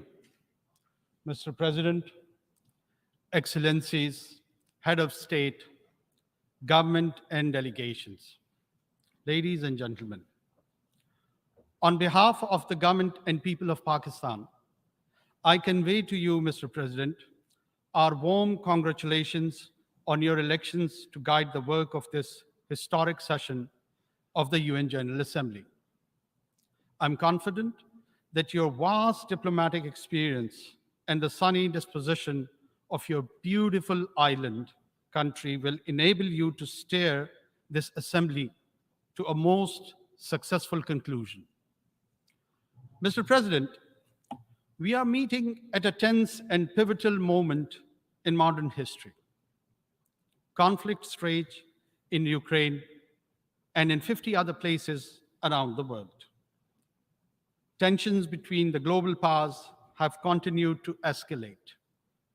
We see the rise of new and old military and political blocs. Geopolitics is resurging when geoeconomics should have primacy in the world. The world cannot afford Cold War 2.0. There are far greater challenges confronting humankind which demand global cooperation and collective action. The world's economic prospects also appear gloomy. Global growth is slow. High interest rates could trigger a recession. A succession of exogenous shocks, COVID, conflict, and climate change have devastated the economies of many developing countries. Many countries of the global south have barely managed to stave off defaults. Poverty and hunger have grown, reversing the development gains of 3 decades. At yesterday's SDG summit, far-reaching commitments were made to implement the Sustainable Development Goals. We must ensure implementation of the SDG stimulus, the rechanneling of unused special drawing rights for development banks, and the resolution of the debt problems of the 59 countries in debt distress. Pakistan also looks forward to the fulfillment of the climate change commitments made at COP28 by the developed world to provide over $100 billion in annual climate finance, allocate at least half of such finance for adaptation in developing countries, operationalize the fund and funding arrangements for loss and damage, and accelerate their carbon emission. Mitigation targets to keep alive, the goal of restricting global warming to 1.5 degrees centigrade. Attempts to selectively provide these funds on the basis of geopolitical considerations should be resisted. Mr. President, Pakistan's triple food, fuel, and finance challenge is a prime illustration of the impacts of COVID, conflicts, and climate on developing countries. Pakistan is one of the worst affected countries from the impacts of climate change. The epic floods of last summer submerged a third of our country, killed 1,700, and displaced over 8 million people, destroyed vital infrastructure, and caused over $30 billion in damage to Pakistan's economy. Pakistan is gratified by the commitment of over $10.5 billion for Pakistan's comprehensive plan for recovery, rehabilitation, and reconstruction with resilience. The 4RF plan at the Geneva conference last January. Specific projects are being submitted to ensure timely funding and execution of the 4RF plan. I hope our development partners will accord priority to allocation of funds for our resilient recovery plan, which has been costed at $13 billion. Mr. President, Pakistan government is committed to rapid economic recovery. We will stabilize our foreign exchange reserves and our currency, expand domestic revenues, and most importantly, mobilize significant domestic and external investment.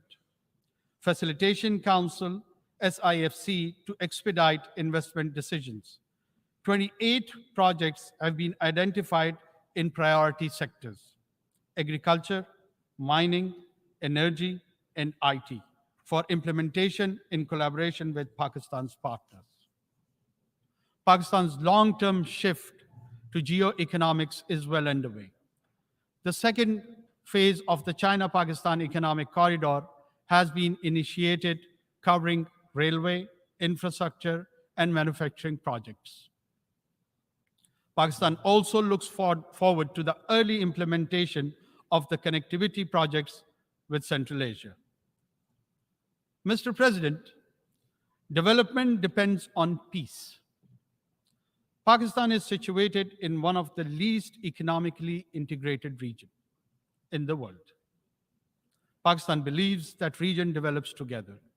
Therefore, Pakistan desires peaceful and productive relations with all our neighbors, including India.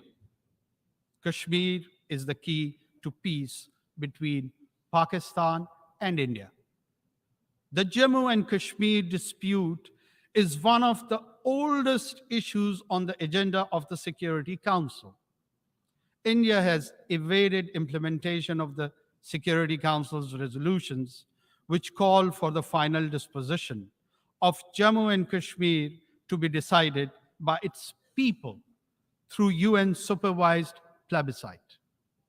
Since 5th August 2019, India has deployed 900,000 troops in illegally occupied Jammu and Kashmir to impose the final solution for Kashmir.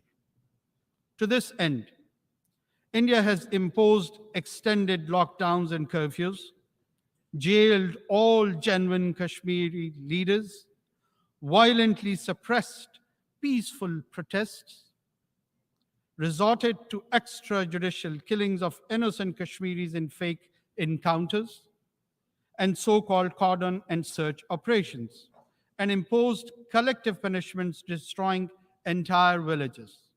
Access to occupied Kashmir, demanded by the UN High Commission for Human Rights and over a dozen special rapporteurs, has been denied by New Delhi. Mr. President, the UN Security Council must secure the implementation of its resolution on Kashmir. The UN Military Observer Group for India and Pakistan should be reinforced. Global powers should convince New Delhi to accept Pakistan's offer of mutual restraint on strategic and conventional weapons. Mr. President, peace in Afghanistan is a strategic imperative for Pakistan. Pakistan shares the concern of international community with respect to Afghanistan, particularly the rights of women and girls. Yet we advocate continued humanitarian assistance to a destitute Afghan population in which Afghan girls and women are the most vulnerable, as well as revival of the Afghan economy and implementation of the connectivity projects with Central Asia. Pakistan's first priority is to prevent and counter all terrorism from and within Afghanistan. Pakistan condemns the cross-border terrorist attacks against Pakistan by the TTP, Daesh, and other groups operating from Afghanistan. We have sought Kabul's support and cooperation to prevent these attacks. However, we are also taking necessary measures to end this externally encouraged terrorism. Mr. President, Pakistan welcomes the progress made towards ending the conflicts in Syria and Yemen. In particular, we warmly welcome the normalization of relations between the Kingdom of Saudi Arabia and the Islamic Republic of Iran. Unfortunately, the tragedy of Palestine continues, with Israeli military raids, airstrikes, expansion of settlements, and eviction of Palestinians. Durable peace can be established only through a two-state solution and the establishment of a viable and contiguous Palestinian state within the pre-June 1967 borders, with Al-Quds al-Sharif as its capital. Mr. President, UN peacekeeping has been a success story. Over more than 6 decades, Pakistan has contributed 230,000 peacekeepers in 47 missions across the world. Today, UN peacekeepers face complex and unprecedented challenges, especially from criminal and terrorist groups, as in the Sahel. We must ensure the safety and security of peacekeepers. Pakistan shall continue to work with the UN to develop the capabilities and more robust mandates required for successful enforcement actions by UN and international forces where needed. Mr. President, we must counter all terrorists without discrimination, including the rising threat posed by far-right extremist and fascist groups, such as Hindutva-inspired extremists threatening genocide against India's Muslims and Christians alike. We also need to oppose state terrorism, address the root cause of terrorism, such as poverty, injustice, and foreign occupation, and distinguish genuine freedom struggles from terrorism. Pakistan prospers the creation of a committee of the General Assembly to oversee the balanced implementation of all 4 pillars of the global counter-terrorism strategy. Mr. President, our progress based on rich history of cooperation, understanding, exchange, and synthesis of ideas among civilization is impearled today. The narratives advocating a clash of civilization have done considerable harm to humanity's progress. Such ideas have done considerable harm to humanity's progress. Such ideas have bred extremism, hatred, and religious intolerance, including Islamophobia. Make no mistake, it's a latent threat that undermines millennia of progress. We need to cherish and celebrate our diversity and different ways of life. Mutual respect, sanctity of religious symbols, scriptures, and personage should be ensured. While Islamophobia is an age-old phenomenon, however, after the 9/11 terrorist attacks, it has assumed epidemic proportions, as manifested in the negative profiling of Muslims, and attacks on Islamic sites and symbols, such as the recent public burnings of the Holy Quran. Last year, this assembly adopted a resolution proposed by Pakistan on behalf of the OIC, declaring 15th March as the International Day to Combat Islamophobia. Earlier this year, the Human Rights Council adopted an OIC resolution submitted by Pakistan urging states to outlaw the burning of the Holy Quran and similar provocations. We welcome the legislation initiated by Denmark and contemplated by Sweden towards this end.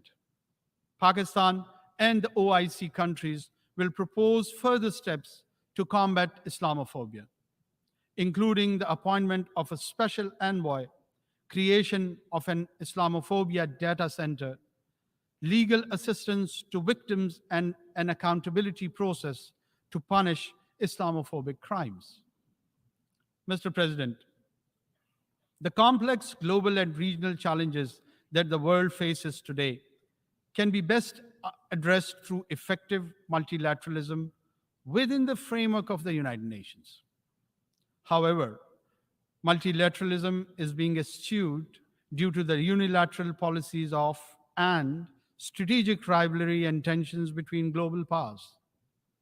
Pakistan will continue to work actively to strengthen multilateral institutions and enhance global cooperation.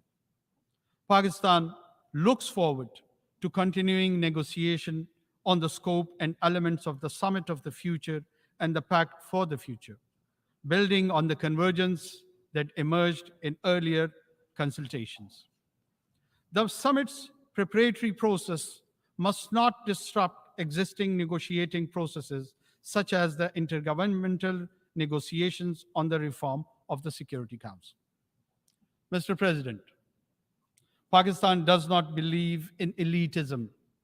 With the Committee of Nations, the UN Charter principles of equality and sovereignty must be preserved in the interest of global peace and prosperity. Pakistan believes that additional permanent members to the Security Council will further erode its credibility and legitimacy. The widest possible agreement can be best achieved on the basis of the Uniting for Consensus Group's proposal for expansion of the Council only in the non-permanent category, with provision for a limited number of long-term seats. Mr. President, Pakistan believes that to build, preserve, and promote peace and prosperity today and in the future, it is vital to reduce great power rivalry and tensions, ensure strict adherence to the UN Charter, consistently implement Security Council resolutions, eliminate the root cause of conflicts, and respect the principles of non-use of force, self-determination, sovereignty, and territorial integrity, non-interference in the internal affairs of the states, and peaceful coexistence. Pakistan will work diligently and actively with all member states to realize these vital elements of a new, equitable, and peaceful world order. I thank you. On behalf of the Assembly, I wish to thank the Prime Minister of the Islamic Republic of Pakistan for the statement just made, and I request protocol to escort His Excellency. The Assembly will hear an address by Her Excellency Mia Amor Motley, Prime Minister, Minister for National Security and the Public Service, and Minister for Finance, Economic Affairs and Investment of Barbados. I request protocol to escort Her Excellency.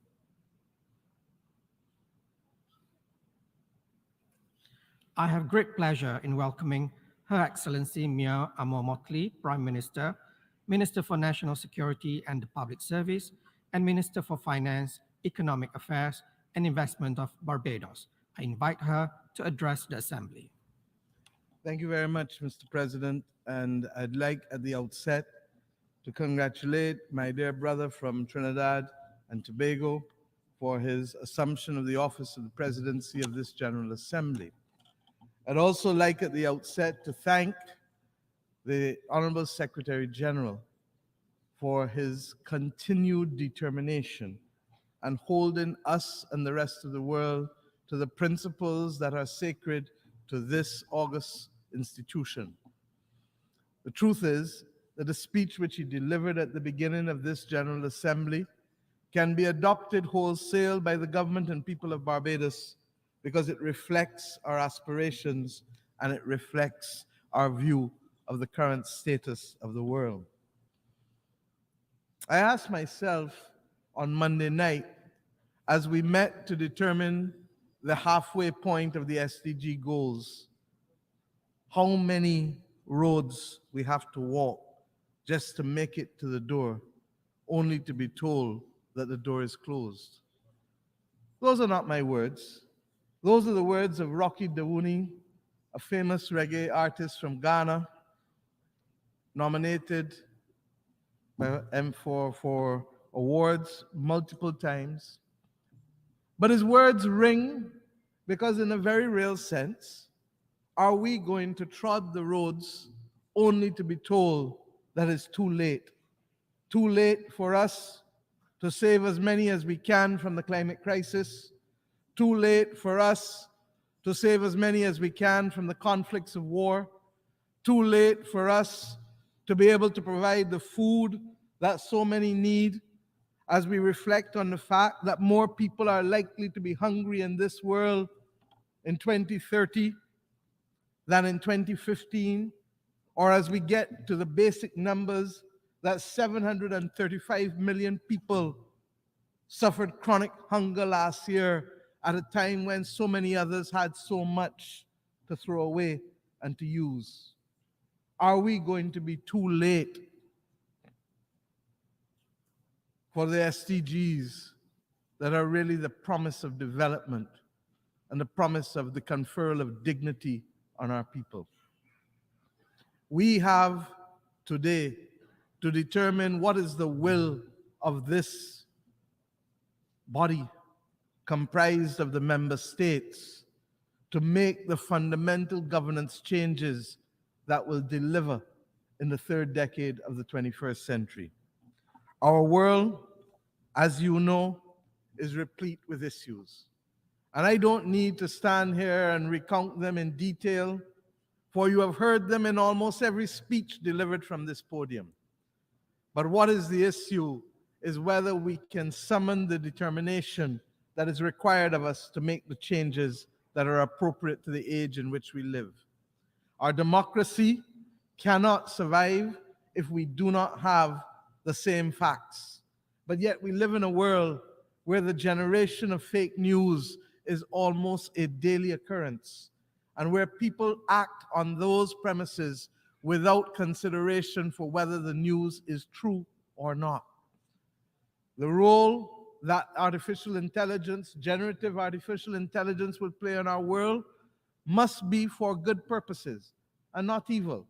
But if we are to ensure that is the case, then an appropriate framework for regulatory action must be put in place. We therefore support the actions of the Secretary General, recognizing that the question will come one day from some as to whether you sought to preserve our democracy or whether you allowed it to crumble, and whether you have failed us as individual citizens of the world. We ask that question, recognizing that AI is not in the immediate focal point of many, because the drama and the crises that surround climate is taking out all of the oxygen, literally, in the world. Those people who died in Libya recently were going about their business. They had aspirations. They had business that they were hoping to do, families that they were trying to protect. And in the flash of an eye, all of that came to an end. And not because we didn't expect it or anticipate it. The records of the multinational companies who are engaged in fossil fuels will show that they have always known for a considerable period of time the consequences of their actions. And while they themselves are not the immediate cause, the absence of technology to be able to limit what they are emitting is the cause. And by extension, therefore, they must take responsibility. We can go no further without an engagement of the oil and gas companies that is meaningful and credible. And we need to stop talking about it and just simply ensure that that kind of conversation can happen. But it is not just the oil and gas companies, and we have nothing against them. We do not want to bankrupt them. But their actions continue to have implications for too many of our people. Their actions are equally bolstered by what I call the fit group, the financial institutions, the insurance companies, and the transport companies. They get a buy or a pass because they are invisible to the transactions and to the activity that lead to the problems that the world is facing. But they too are as responsible and need to step up to the plate.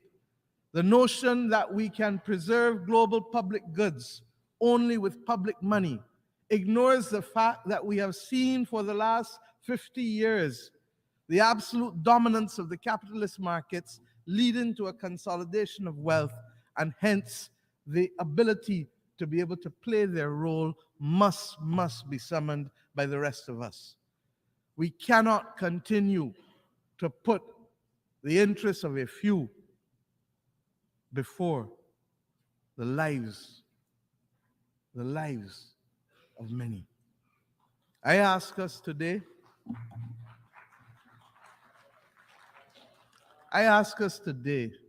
truly to pause, because what keeps ringing in my head is that simple phrase, don't fail us now.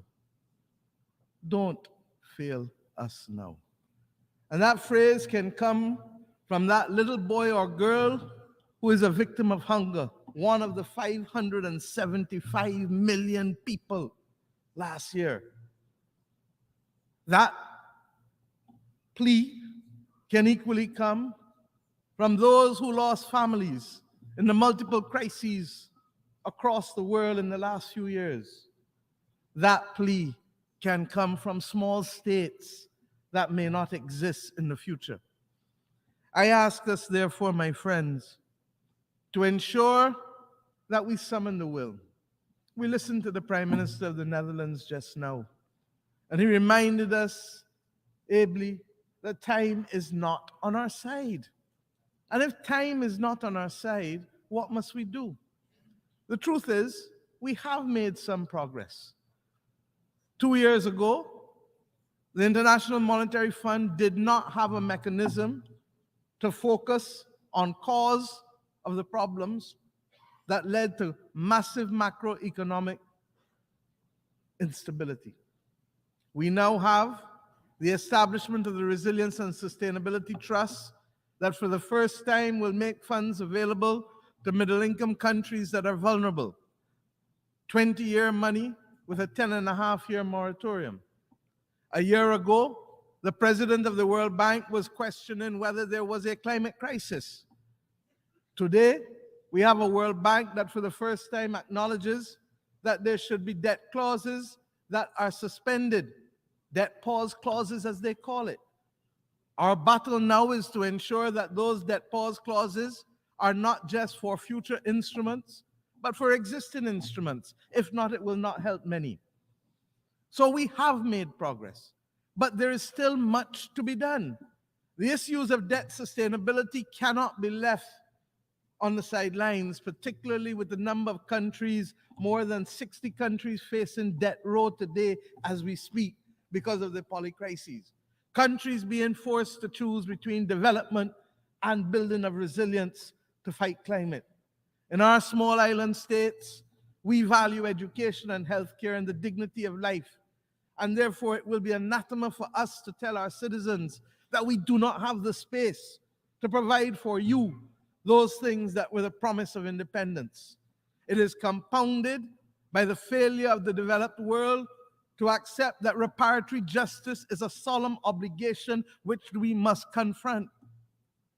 The conversation King Charles told us at the opening of the Commonwealth Heads of Government when he was Prince Charles was a conversation whose time had come, that of reparatory justice.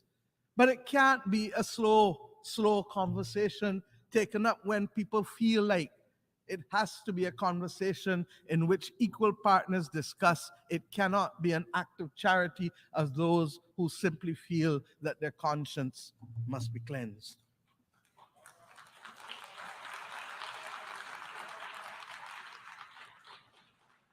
We were about to write the leaders of the European Union last year on this issue of reparatory justice, and we paused because of the Russian incursion into Ukraine. But it seems as though there are not those who want to make peace there or elsewhere in the world, and therefore we have to lift our finger off the pause button and resume the discussions, because the development deficit caused by centuries of exploitation is now affecting our capacity to build the resilience that is necessary in our nations. Similarly, I want to thank, because a year ago we did not have the Paris Agenda for People and Planet. We had the Bridgetown Initiative, and the Bridgetown Initiative has allowed us to keep the debate going, because we need to change, as I said Monday morning in this hall, the belief that we can have short-term money financing development and building resilience. I shan't go into all of the details because we don't have the time, but suffice it to say that we are committed to the twin battle of saving people and planet, and to ask us to do anything else is a false construct that does not work. The markets have to be educated as to why long-term capital is the only salvation for developing countries and ultimately for people and planet.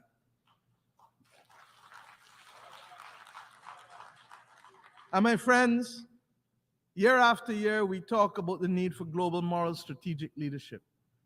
I shan't go into all of the details, but in my own region, in Africa, in Latin America, in the Pacific, there are too many examples where we fall short.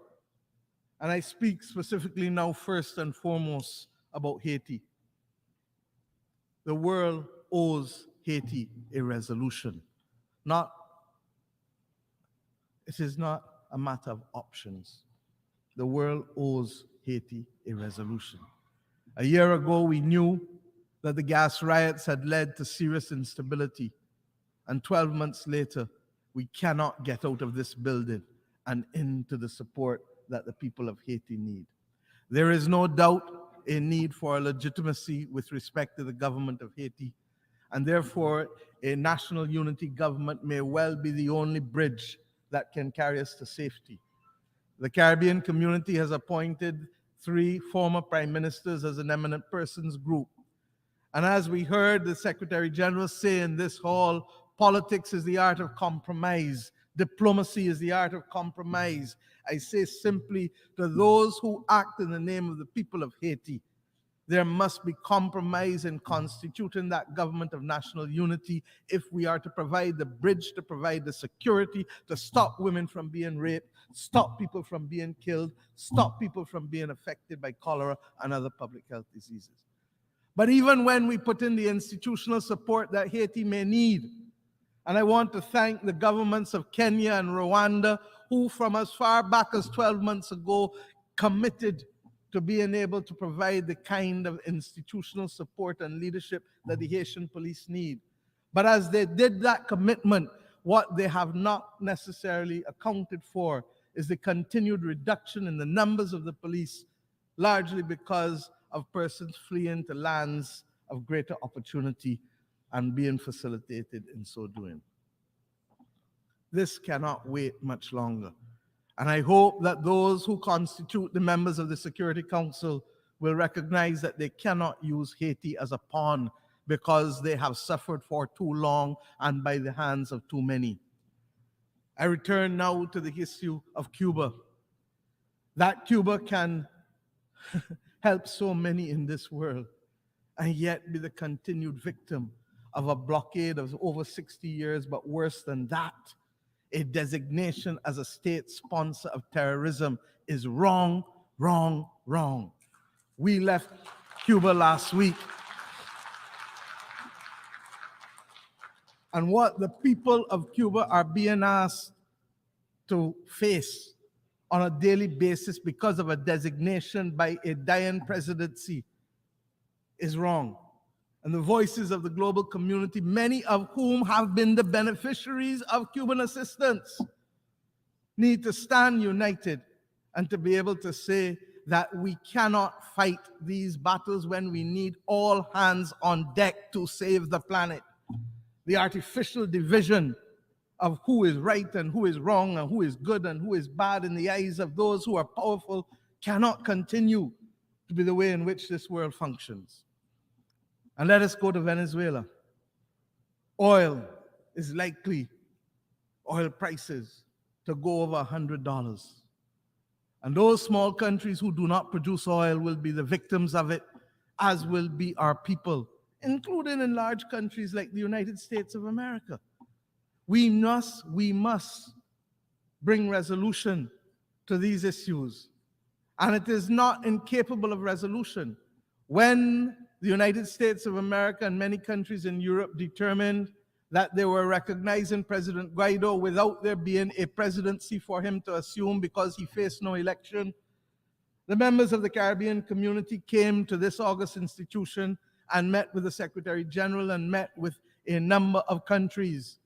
And little by little, we saw people apply their hearts to wisdom and to recognize that the Charter of the United Nations did not allow for that kind of unconstitutional conferral of presidency on anyone. I say today that there must be transparency. It cannot be that the Caribbean community that needs a mechanism for stabilization in an energy crisis cannot have access to the concessionary prices that the government and people of Venezuela are prepared to make available to its neighbors to minimize the suffering. How is it possible for Chevron and the European Union to access the oil and gas of Venezuela, but the people of the Caribbean cannot access it at the 35% discount offered by the people of Venezuela? How is it possible that we should have to carry a cost of an additional 4% of GDP in my own country simply because the rules that allow for one do not allow for the other? There must be transparency and there must be moral strategic leadership if we are to build the team to save the planet and to save and attain the SDGs in today's world. My friends, there are many other things that we can discuss. We support the United Nations accepting the responsibility for tax. Why? Because as quickly as the world has been able to find a mechanism for a global minimum corporate tax is as long as it has not found a mechanism to be able to inflate the financing opportunities available to developing countries. It cannot be. We know how to run fast in one set of circumstances when it suits one set of people, but yet we run very slow when it matters to billions of people and their access to life and livelihood. I do not want to prey on your time anymore, but suffice it to say that we have reached a point where we must give thanks for the progress made, but recommit ourselves. For the mission was never simply to make progress. The mission is to be able to save the planet and to give the people of the world the best opportunity for life that is necessary for them as human beings. To be able to save the biodiversity of this world. To be able to save the soils of this world that must nurture the food that we eat. To be able to allow us to have access to safe water. And if we don't change how we do our business, if we don't recognize that the Security Council needs to put itself in a position not to speak to climate change, but to protect us against the climate crisis, because it is as much of a crisis as the war in Ukraine or the wars in Africa or the instability and conflict elsewhere in the world. And if we don't take a proactive approach, then we truly shall be victims of it. I believe that reform is critical at this point. But what I believe doesn't matter. What matters is the action of each and every country in this. And will we always be in a position of flux? No. There is hope because human beings want to survive. But the problem is that those whose actions we most need may be so confident in their survival that they do not act early enough for us. And that is why I say, will we trod the road to be able to get to the gates only to find that we are too late and the gates have closed? It will be open for some, but it will be closed for many. You know, vision without action, Nelson Mandela told us, is just a dream. An action without vision just passes the time. But vision with action can change the world. Our citizens believe that we come into a talk shop when we come here. You and I know that it's potentially different, but it will only be different when those of you who have the responsibility to act on behalf of governments can ask your governments to come to the point of the decisions that we need to make to provide the funding, the tools, and the solidarity, rebuilding the trust that this debate calls for. And if we can do that, then we will not save all, but we can save the majority of people who are currently on the front line. We, for those of us who work on the SDGs, believe that as we work to save the planet, we have to redouble our efforts. And I leave you with one thing. The efforts to provide education and to save people from hunger and to remove gender discrimination are not simply the actions of governments. They have now equally to be the actions of individual citizens. But governments must help personalize those SDG goals for their citizens. If we can do that and we can continue to make the case for finance, and if we can continue to stay focused on the climate crisis, then yes, we shall see a better world and we can shine the light on the future of many. I thank you.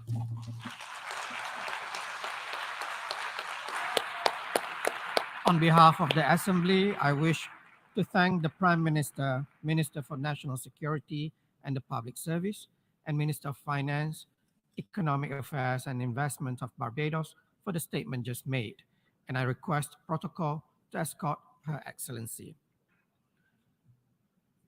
The Assembly will hear an address by His Excellency Seta Tavisin, Prime Minister and Minister for Finance of the Kingdom of Thailand. I request protocol to escort His Excellency. I have great pleasure in welcoming His Excellency Seta Tavisin, Prime Minister and Minister for Finance of the Kingdom of Thailand. I invite him to address the Assembly.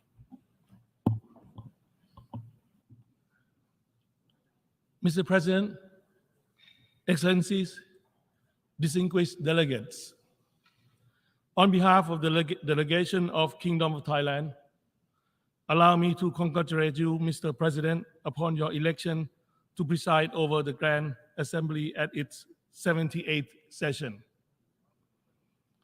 Thailand has marked a new chapter in our democracy. I have only assumed an office for a few days ago, with the mandate of the people to strengthen democracy, institutions, and values in Thailand, and to uplift the well-being of the Thai people who have been through difficult times over the past several years. In our foreign relations, we will play a proactive and a constructive role in partnership with international communities.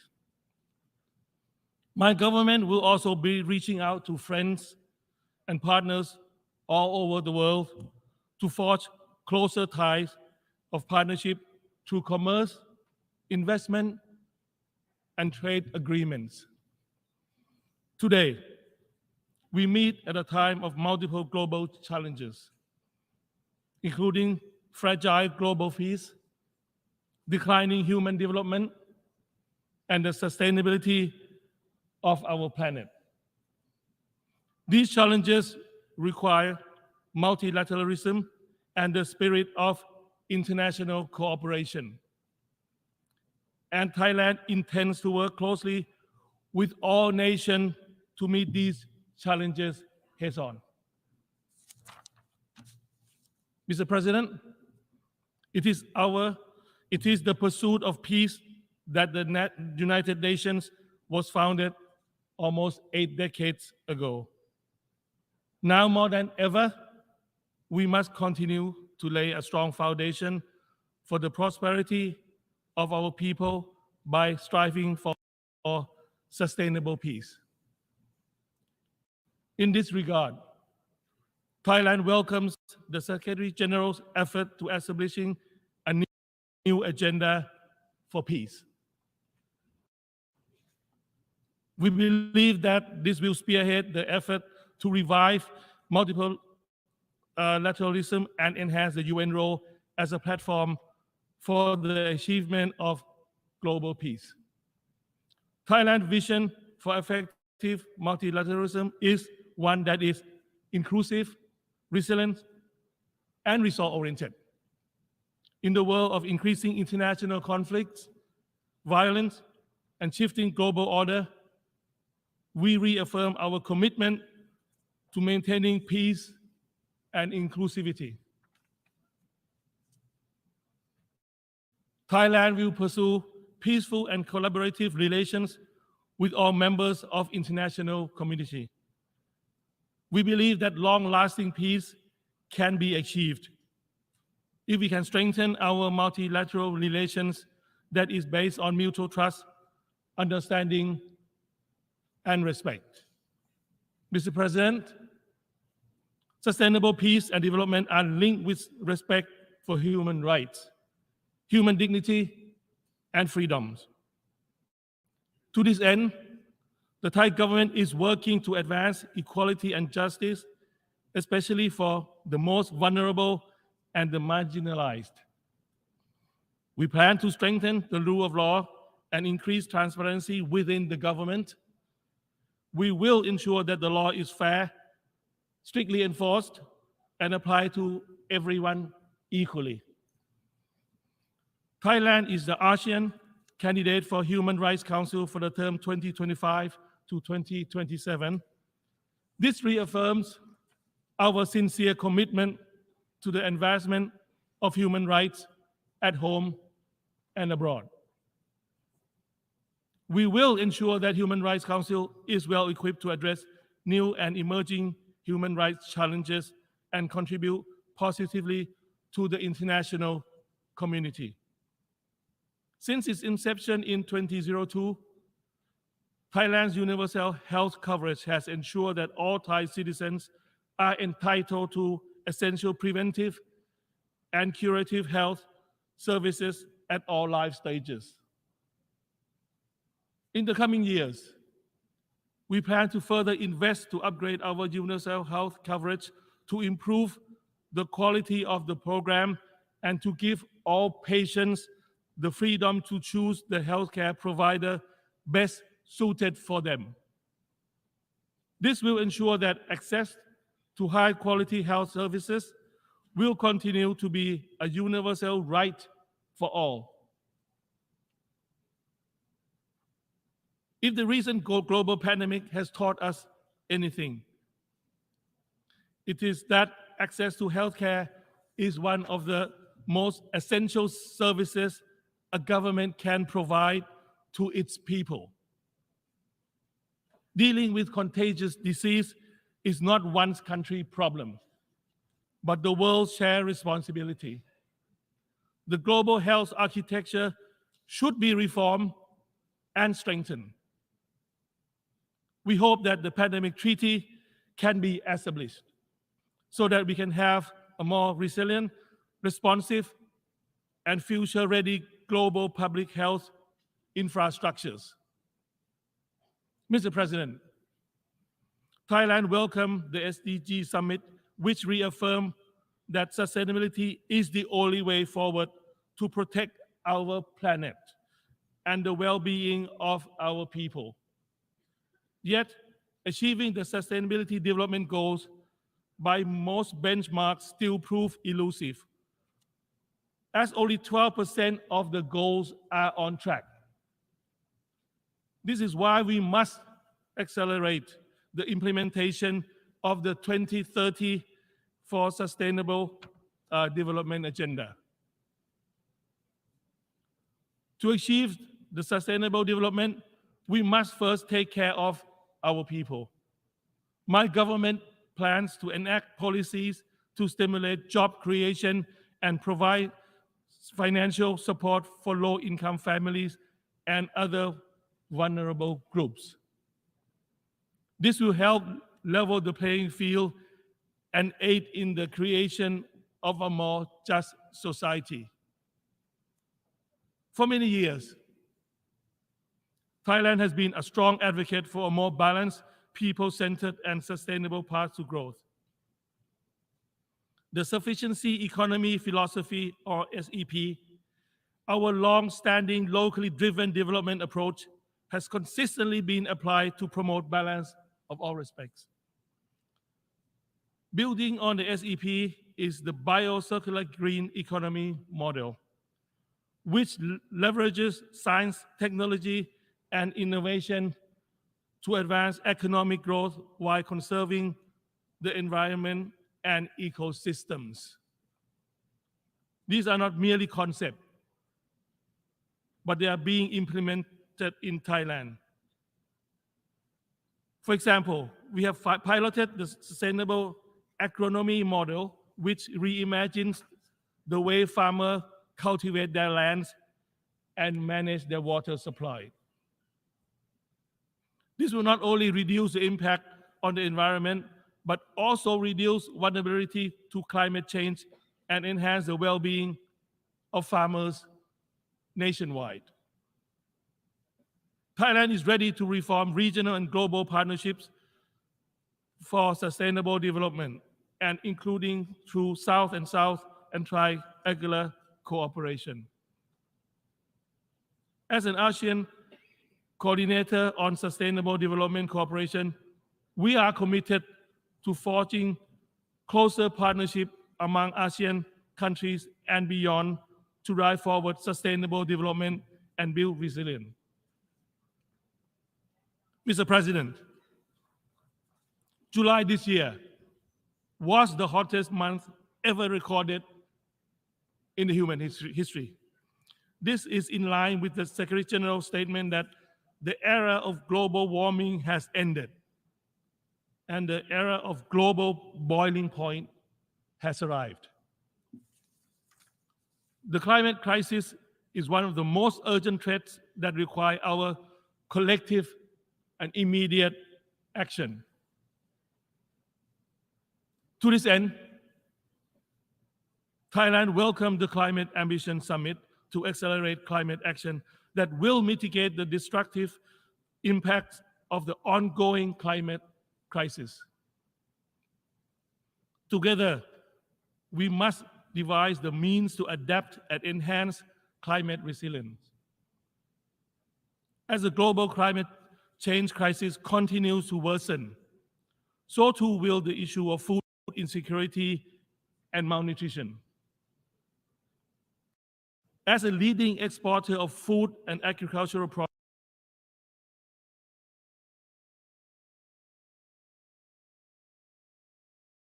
products, Thailand is suffering from the effect of global climate change and the effect of El Nino. To ensure food security for the world, we are working hard to improve our water management systems and farming techniques. We are doing our part to make sure that food security can become a reality. To achieve a more sustainable future, we must invest in the planet. Thailand is implementing green finance mechanism, including the issuance of sustainability-linked bonds and the Thailand Green Taxonomy to boost growth and investments in environmental and social projects, while contributing to the effort to address the challenge of climate change. To do our part, Thailand is determined to deliver on our pledge 40% of greenhouse gas emission reduction by 2040, carbon neutrality by 2050, and net zero greenhouse gas emissions by 2065 by mainstreaming climate actions in all economic activities. Our national energy plan has integrated our climate targets by enhancing energy efficiency, increasing the share of renewable energy, making a model shift of transport to domestic electric vehicles production.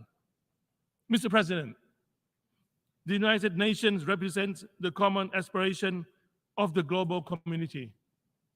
We must redouble our efforts to ensure that the organization continues to be the best representation of our collective humanity and solidarity. As such, Thailand has great expectation for the Summit of the Future to foster a better future for all. Based on the spirit of multilateralism, with the UN at the helm, in the global push towards sustainable peace and sustainable development. Thailand believes now is the time to pursue our common agenda for peace, prosperity, and sustainability for all. We invite every nation to be more ambitious in our goals, accelerate our actions, and work harder together to address these challenges.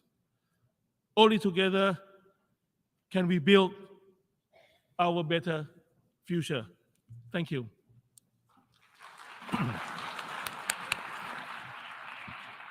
On behalf of the Assembly, I wish to thank the Prime Minister and Minister for Finance of the Kingdom of Thailand for the statement just made, and I request protocol to escort His Excellency. The Assembly will hear an address by His Excellency Xavier Espot Zamora, Head of Government of the Principality of Andorra. I request protocol to escort His Excellency. I have great pleasure in welcoming His Excellency Xavier Espot Zamora, Head of the Government of the Principality of Andorra.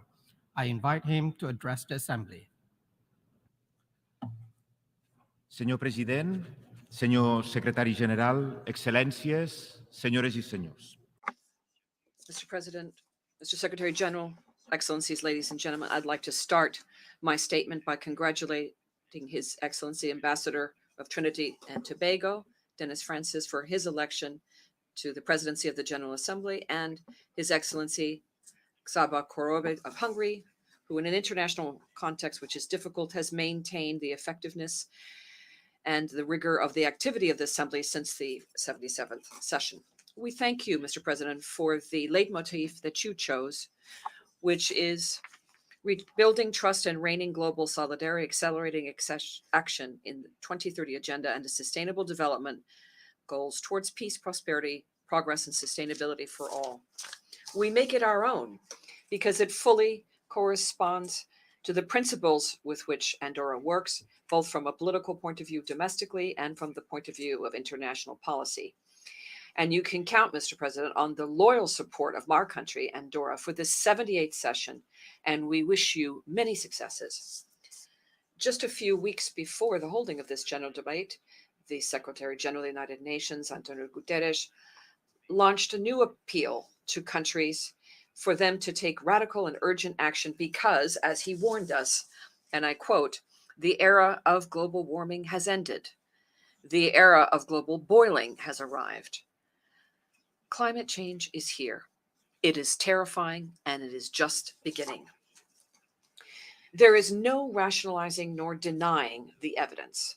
Greenhouse gas emissions have have been caused by unrestrained consumption of natural resources and led our planet to exhaustion, which was never more obvious than this summer. Extreme temperatures led to more than 61,000 deaths in Europe in 2022. The wave of fires on the North American continent and the Mediterranean continent, or the phenomenon El Nino, are all habitual phenomena which dry the world, make the land less arable, and push the people to abandon their place of origin because the degradation of the environment have made them climate refugees and condemned them to living far from their homes. We humans are guilty of climate change, and that is why the solutions to stop it will not come from nature itself, which we are degrading, but from our capacity to change our production model and organization of our societies. It's late to avoid the consequence, which is unfortunately, they are already irreversible, but to slow them and to prevent global temperatures from increasing more than 1.5 degrees between now and the end of the century. And to that end, indeed, we need huge transformations economically and socially, because fighting climate change and becoming aware of what is needed is not just a scientific matter or a technocratic matter anymore to be left in the hand of experts. It's rather a political issue, social, economic in nature, even ethical or philosophical, which allows us to see the enormous inequalities in our world. And thus, it is our conviction that solutions are to be found in a new form of multilateralism that is more geared towards collective action and stronger than ever.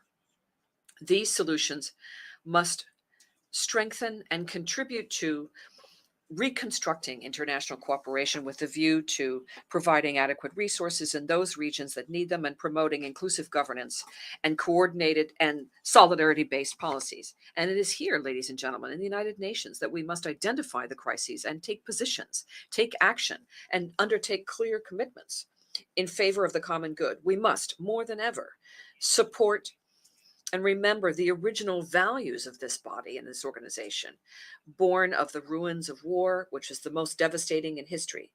This is an organization in the service of peace, dialogue, and multilateralism, which was destined to prevent the scourge of war. And yet, war is here. Europe is worried about a conflict which ended up becoming a war that is unending and with enormous consequences for the Ukrainian civilian population. From our country, we energetically condemn this violation of territorial integrity and sovereignty of Ukraine. We have supported, amongst other things, the declarations of this General Assembly, the positions set forth by various bodies such as the Council of Europe, international sanctions, and especially those of the European Union. Yemen, Pakistan, Ethiopia, and Sahel, and other territories are no longer on the news as frontline stories. And yet these areas are areas of frozen conflicts where people are more than ever fragile and are the main victims. Andorra contributes to supporting the most vulnerable, especially men, women, and children, through UNICEF programs, the International Red Cross, and their courageous work in the field. Throughout all of these years, the African continent has never stopped being a source of concern, with breaks in democracy in many states from east to west, often under a terrorist threat. In the month of last July, we commemorated the 25th anniversary of the adoption of the Rome Statute Act, which was the founding act of the International Criminal Court. This event serves as a powerful reminder of the imperious need to promote justice for all victims of war crimes against humanity, genocide, and violations of human rights. And it is armed with this conviction that Andorra was, amongst other European microstates and with civil society, standing firm with NGOs and was key in creating the International Criminal Court and would like to continue to do so in order to further strengthen that body.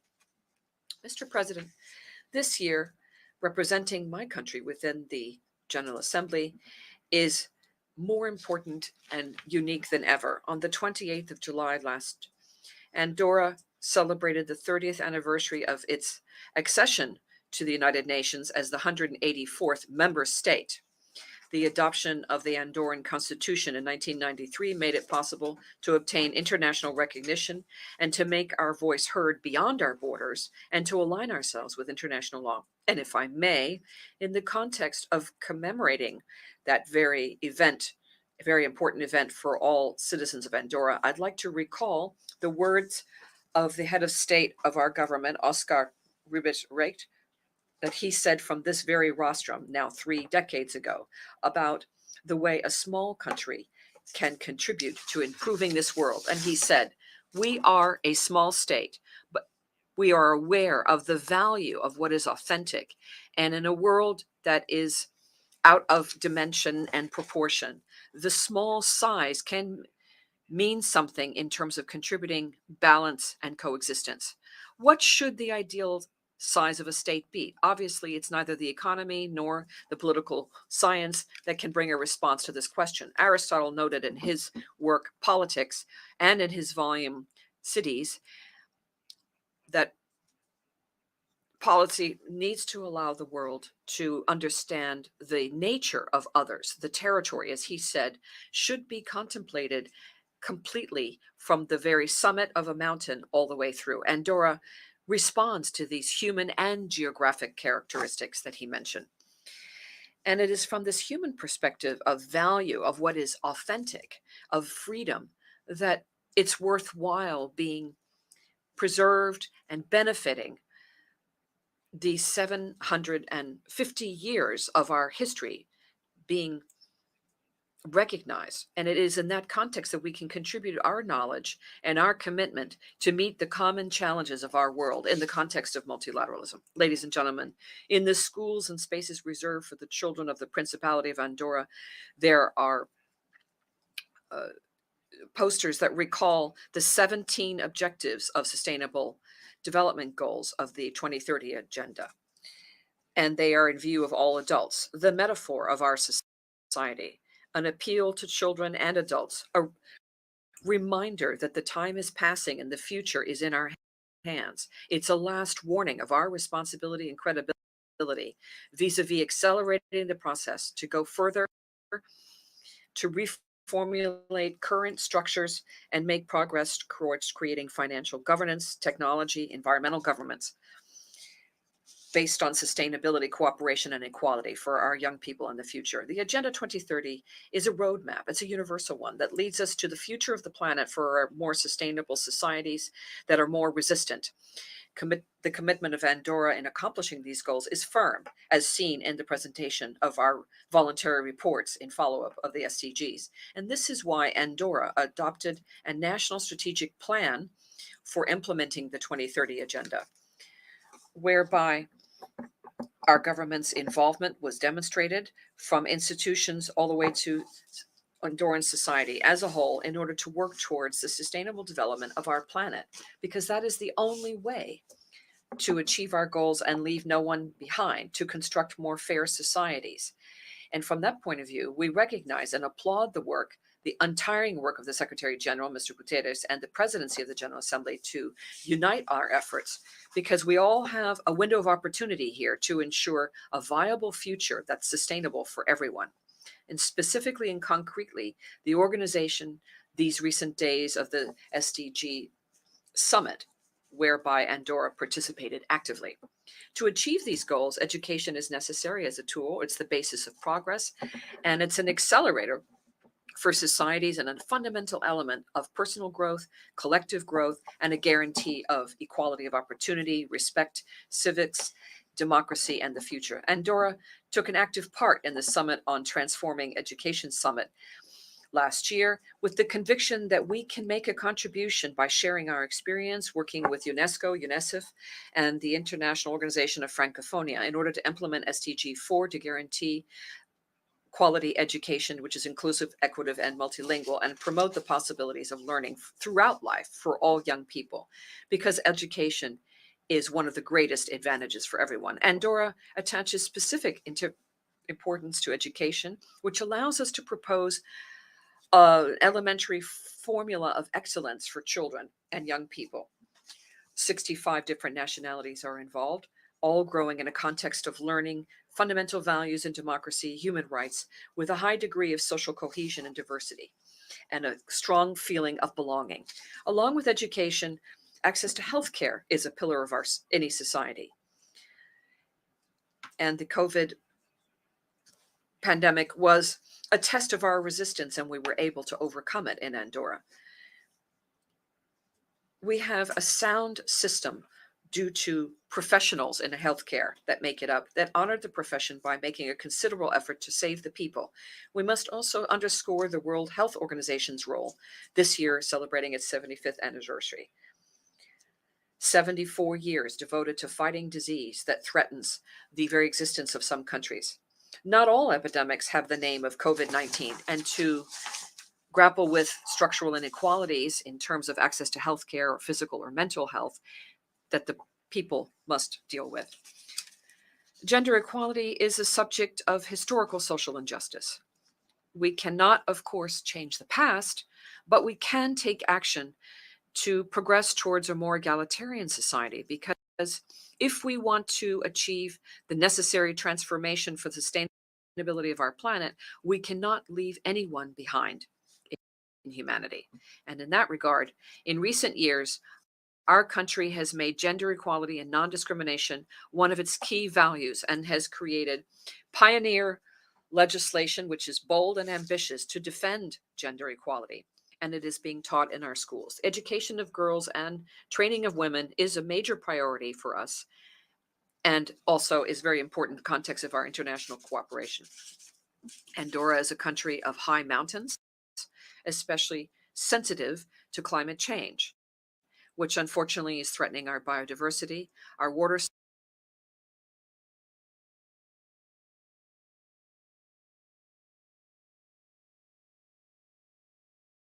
cycle, and even our means our way of life.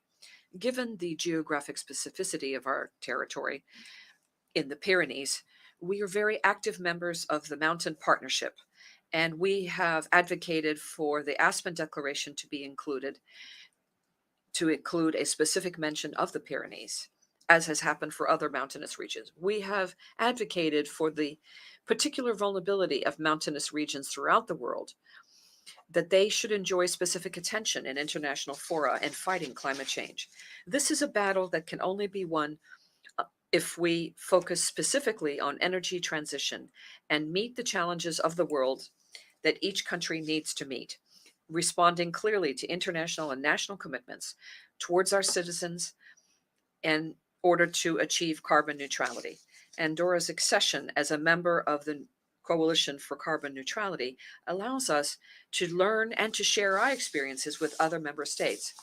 We were pioneering in establishing a green tax of 30 euros per ton of carbon or coal, which allows us to make progress towards a more sustainable world. We adopted a circular economic law, which sets the year 2035 as our goal in order to achieve a production model for dealing with most of the waste and transform it into subproducts that can be reintroduced in the chain of production, with a special mention for fighting against waste of resources, and specifically food waste. And we've also set up a system of generalized gratuity for public transportation to aid families with fewer resources.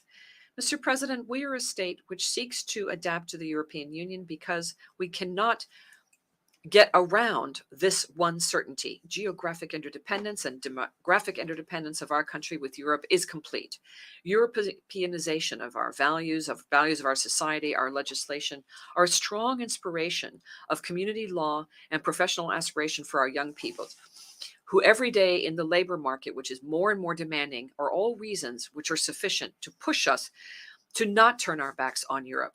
Similarly, it is key to continue working to defend the values of multilateralism, such as human rights, democracy, and the rule of law. They have helped us to promote peace and security throughout the European continent and in the rest of the world. Excellencies, we have subjected this planet to a number of different kinds of pressure. And as I said earlier, there is a window of opportunity open right now But what's also more and more certain is it could close suddenly and brutally. We must take advantage of this era of scientific knowledge. And in that regard, I'd like to highlight the importance of science in helping us to improve our living conditions due to medicine or artificial intelligence. Today, we know a great deal more about the behavior of the atmosphere of Earth, on our interaction with Earth and oceans, and the consequences of water resources and the survival of the species thereof. And this scenario to be followed cannot be a monologue, but needs to be a dialogue amongst all people and for all people. And that's why from our country, we are prepared to seek more than ever points of convergence as necessary to rebuild trust and reigning global security, social solidarity, accelerating action for the 2030 agenda, as I mentioned earlier. The summit of the future that will take place in 2024 for peace, prosperity, progress, and sustainability for all is all the more important in that regard. After almost 8 decades of existence, the United Nations allows us to draw a number of lessons in a number of areas in terms of peacekeeping, fighting climate change, are just a couple of examples. And there are other lessons about common denominators here, and that is that the great challenges for humanity require the participation of all countries and all peoples, because the international community only makes progress by becoming aware of its interdependency and the fact that no country is big enough to grapple with these challenges alone. And we also learned that these solutions, to be fair and sustainable, need to include everyone. They need to lay a sound foundation for the future where no one is left behind or alone. And there is the responsibility of the requirement of sharing responsibility fully. And this is how we Andorrans believe that efforts must be focused on achieving the Sustainable Development Goals, strengthening economic institutions, and all aspirations of the international community, which have resounded throughout this General Assembly. You know that you can count on Andorra to continue making headway together. Thank you very much. On behalf of the Assembly, I wish to thank the head of the government of the Principality of Andorra for the statement just made, and I request protocol to escort His Excellency. The Assembly will now hear an address by His Excellency Philippe Joseph Pierre, Prime Minister and Minister for Finance, Economic Development and Youth Economy of St. Lucia. I request protocol to escort His Excellency. I have great pleasure in welcoming His Excellency Philippe Joseph Pierre, Prime Minister and Minister for Finance, Economic Development and Youth Economy of St. Lucia. I invite him to address the Assembly. Mr. President, distinguished heads of state and government, other distinguished heads of delegations and delegates, let me join in the congratulations to you, Mr. President, on your election as president of this august body. This is the first time that a national of your country, Trinidad and Tobago, has assumed this office, and only the 4th occasion that a representative of a Caribbean community state has been so elected. Let me, therefore, not only wish you success as you preside over our deliberations, but also, Mr. President, let me assure you of the fullest levels of respectful cooperation from St. Lucia as we work together to advance the collective interests of our common civilization. Mr. President, there are many amongst us, the small and marginalized islands of our globe, surrounded by rising seas and scorched by rising temperatures, who are beginning to question this annual parade of flowery speeches and public pretense of brotherhood, otherwise known as the UN Annual General Assembly. What is the point, we are beginning to ask, of meeting here every year when every time the international community is called upon to take the agreed collective actions on the critical issues affecting the poor and the powerless, there is always some hesitation, some delay, once we vacate this historic building? And so, with just 7 years left to the target year of 2030, we are gathered at this 78th session of the General Assembly to discuss accelerating action towards the 2030 agenda because its Sustainable Development Goals, SDGs, are in peril. We have been summoned here to rebuild trust and to reignite global solidarity for the 2023 agenda, when trust and hope are the devalued currency of global dialogue. Despite our greatest efforts to maintain faith and belief in the principles of global engagement, our entire post-independence experience has been one of dashed expectations and institutional frustration. In the 1990s, we watched helplessly as powerful countries utilized the World Trade Organization to dismantle St. Lucia's marketing arrangements for bananas in Europe, forcing hundreds of our farmers into poverty, while these already rich countries provided huge subsidies to their own farmers. When some of our Caribbean countries successfully developed our financial services industries, we were blacklisted and graylisted like lepers and global undesirables. However, the Russia-Ukraine war has now clearly revealed to us which metropolitan capitals are the real tax havens and which are the true pipelines of illicit money. And now today, our citizenship by investment programs, which we have successfully pursued for decades, are being undermined, while the golden passport and golden visa programs of some OECD countries remain unquestioned, untouched, and unmolested. We nonetheless remain committed to keeping our programs transparent, even whilst we strengthen our due diligence regime. Mr. President, St. Lucia has come to the 70th session to say there must be justice in the relations between developed and developing countries, and that we are no longer willing to come to this annual parade merely to lend our voice to support of this or that global conflict, or to condemn whoever from year to year is the new global enemy. No powerful nation's global agenda is more important than our own, and we insist that our legitimate concerns be listened and be acted upon. Mr. President, the people of the Caribbean and St. Lucia have been designated by the African Union as part of its sixth region, which comprises people of African origin residing outside the continent. We feel ourselves obliged to seek justice for reparations for the crimes against humanity that tore our ancestors from our African homeland and enslaved them in the lands of the Western Hemisphere. It is laudable that for the last decade and a half, the United Nations has been observing the 23rd August as the International Day of Remembrance of the victims of slavery and the slave trade.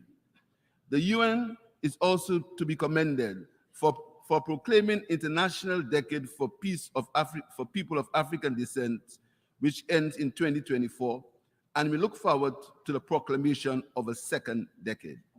However, the time has now come for the issue of reparations for the transatlantic slave trade and slavery in the Western Hemisphere to become a more central part of the global agenda and work of the United Nations, and not an issue only to be whispered about in the corridors and at the margins.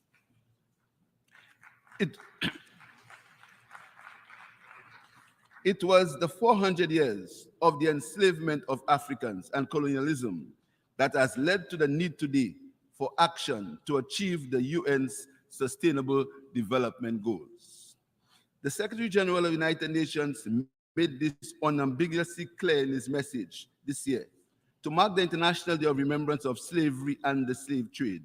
He said, "We can draw a straight line from the centuries of colonial exploitation to the social and economic inequalities today." Reparations for slavery, Mr. President, therefore mean that the countries which benefited and developed from 400 years of free labor from enslaved humans should now pay back for that free labor. We urge that the UN embraces this principle as a central part of its work in the coming years, with set goals, timelines, and programs of action.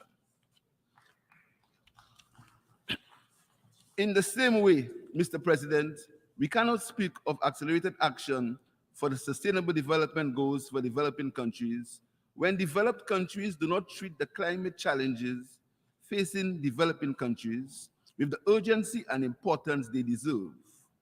These challenges not only negatively impact our economic growth, but they threaten our very existence. Yet, developed countries behave as though they are blameless and not responsible to repair and compensate for the damage they have inflicted on our planet. Have they not understood that climate change is a danger not only to the existence of small island states, but to the survival of all countries today and not tomorrow? In just about 2 months, we shall be traveling yet again to another conference on climate change, COP28 in Dubai. We'll be doing so with the current extreme and extraordinary weather events graphically demonstrating the gravity of the climate crisis. On behalf of the people and government of St. Lucia, I extend sincere sympathies to the people and governments of the Kingdom of Morocco, Libya, and the other countries that have recently suffered the obvious ravages of climate change. The new manifestations of the crisis are signaling to us that the goal of 1.5 degrees Celsius to stay alive is now very much at risk. It is said that the Roman Emperor Nero fiddled while Rome burnt. We cannot continue to be like Nero-like, talking away while the planet is literally burning and sometimes drowning. If COP28 is to be transformational and not another disappointing Nero-like conference, then it must deliver an ambitious global climate action plan to 2030 if it is to answer to the necessity for climate justice for developing countries like St. Lucia. Having said this, Mr. President, I wish to reiterate, however, that what is critically needed is a complete reform of the global financial system to make development financing truly developmental and climate financing truly just. As has been said so many times before, and in so many different fora, and by so many small island developing states, the negotiations and the agreements for developmental assistance for these states must take into account their peculiar vulnerabilities. Consequently, one area where accelerated action is certainly necessary is that of the adaptation of multidimensional vulnerability index, MVI, for small island developing states, in order to replace the gross national income per capita as a primary measure for concessionary financing. Another measure that should be considered is the Recovery Duration Adjuster, RDA, as proposed by the Caribbean Development Bank, which measures the internal resilience capacity of a country after a shock or natural disaster. It is past time for the multilateral development banks and international financial institutions to introduce these reforms. But global financial reform has to be comprehensive and radical, as put forward in 2 recent proposals, which I commend to this august body and to international financial institutions. The first is the Bridgetown Initiative, presented last year by my CARICOM colleague, Prime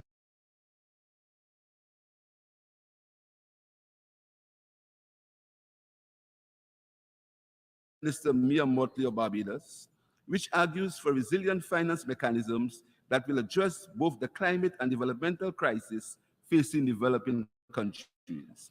The second is the UN Secretary General's SDG stimulus to deliver Agenda 2030, tabled in February this year. Both plans are an appeal for immediate action, and they provide a practical pathway to sustainable development and climate justice. There is therefore no deficit of ideas for reform of the international financial architecture. There is simply a dearth of goodwill. Mr. President, in the declaration issued in 2015 on the adoption of a 2030 agenda for the Sustainable Development Goals, it was said that there can be no sustainable development without peace and no peace without sustainable development. Today, 15 years later, we are in a world without peace and the Sustainable Development Goals are in jeopardy.